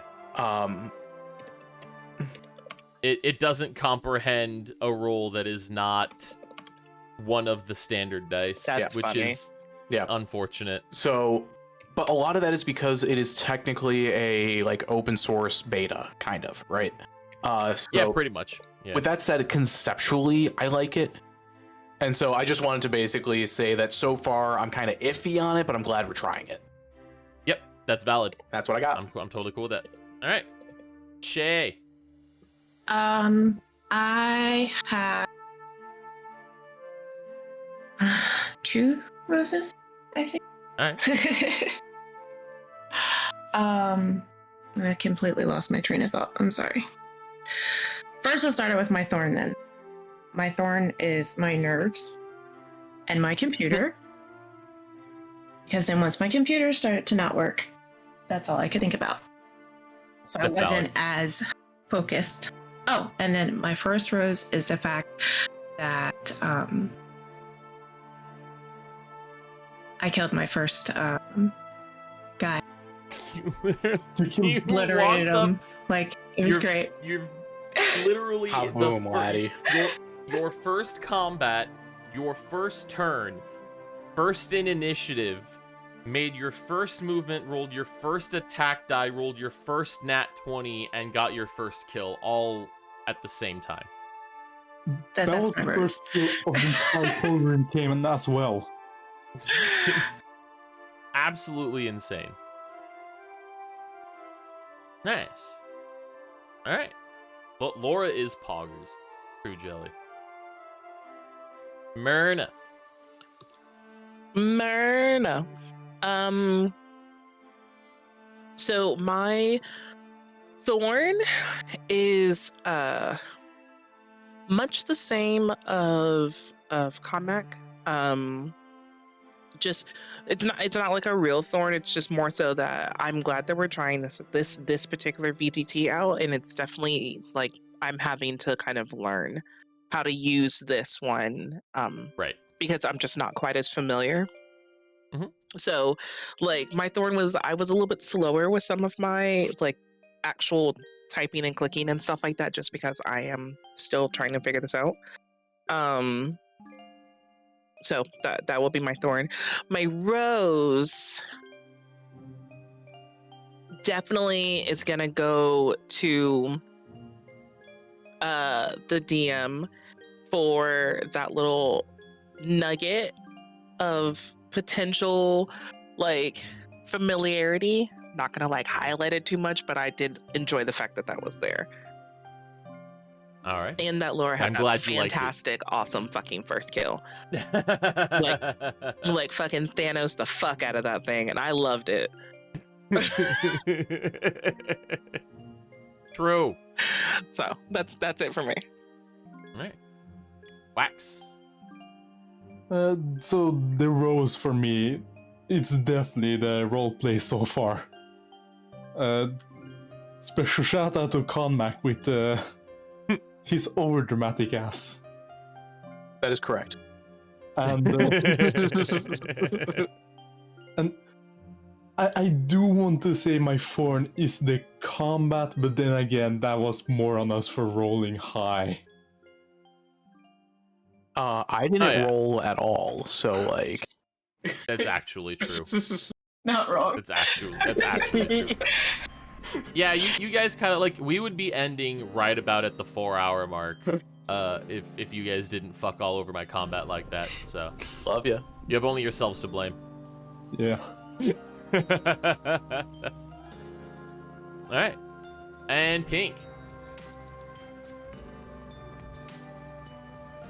Okay.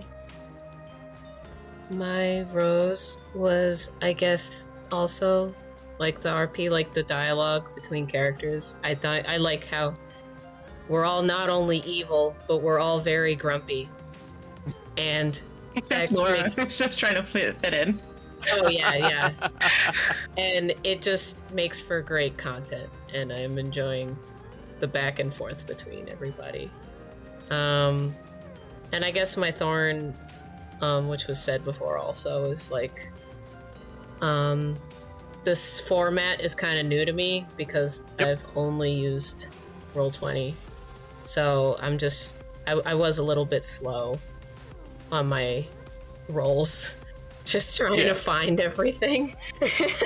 And that's all right. It'll buff on in the category of the VTT, right? Like it is a fairly new product. It is freeware. It is a Chrome extension, and it's not even at a full version 1 stable release, right? So it's going to be buggy. It's going to be clunky. And it's absolutely going to take some getting used to.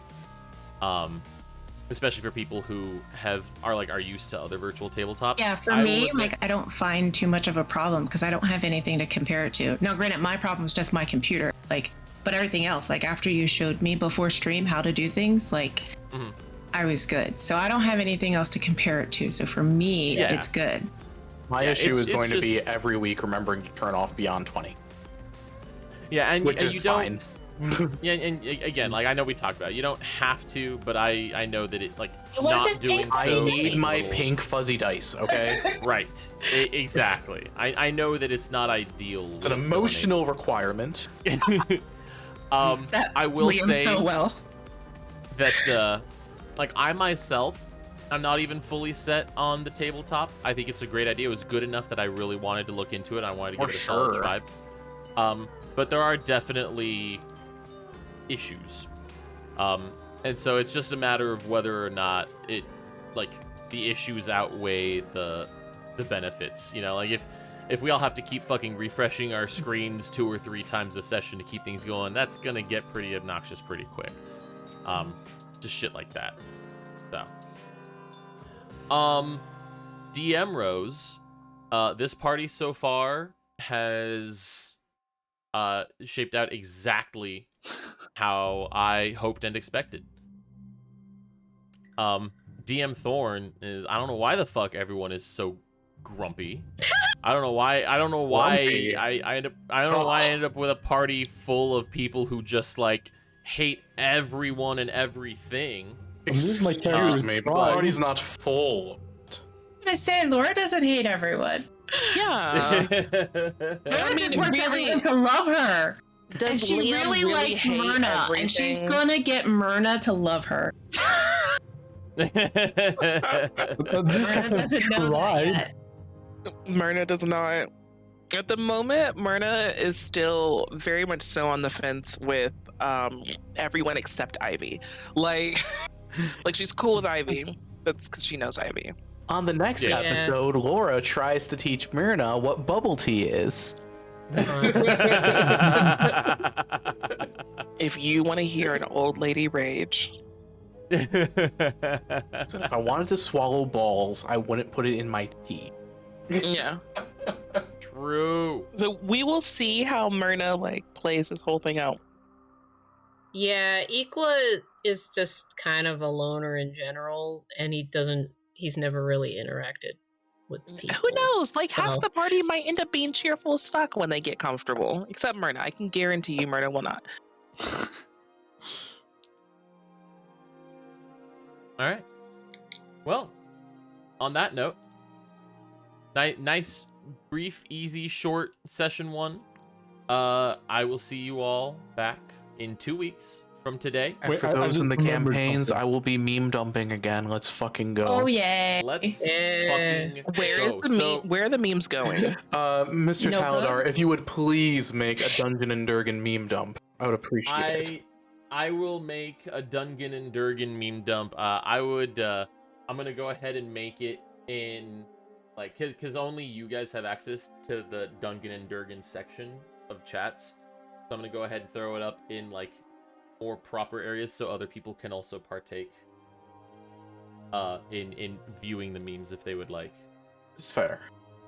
But I will create a dedicated channel for it. So yeah, October 9th, 4 p.m. Eastern. Yay.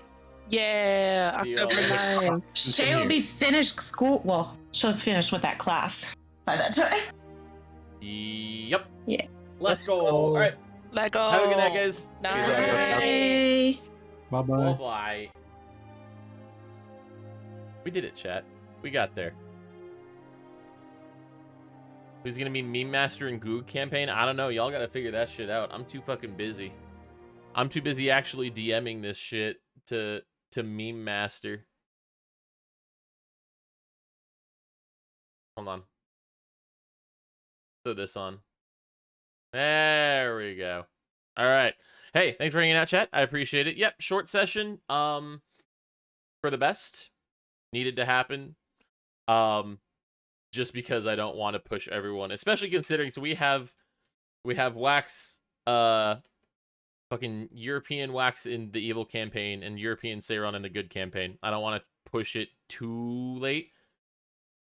Poor Arrow is having a fucking heart attack, anxiety attack right now. What was I going to say? I was going to say something. I was going to say thank you to Perke for the raid, Pixie for gifting the sub over to Twisted Dragon, and Sparky Ocelot for the follow. Appreciate you all. Regular stream probably tomorrow. I know I didn't stream this past Monday. Just wasn't feeling it. This shrug. But probably tomorrow, maybe Tuesday. We'll see. Not D&D. But we will be back with D&D at some point in the next couple of weeks. Rouse of Darkness is going to be on hold for a couple of weeks because there's a bunch of shit. We're currently in the process of scheduling a session. The next scheduled session for Rouse of Darkness is not for almost 3 weeks. It's going to be October 14th, but hopefully we can squeeze an episode in there. But beyond that, we do have episode 2 of Bless Avern's Lasting Light happening 1 week from today, October the 2nd, 4 p.m. Eastern. That's enough of that. Literally nobody streaming that I care to raid. So I am going to leave you guys here. Thanks for hanging out. Appreciate you all. Have a good night. Mwah.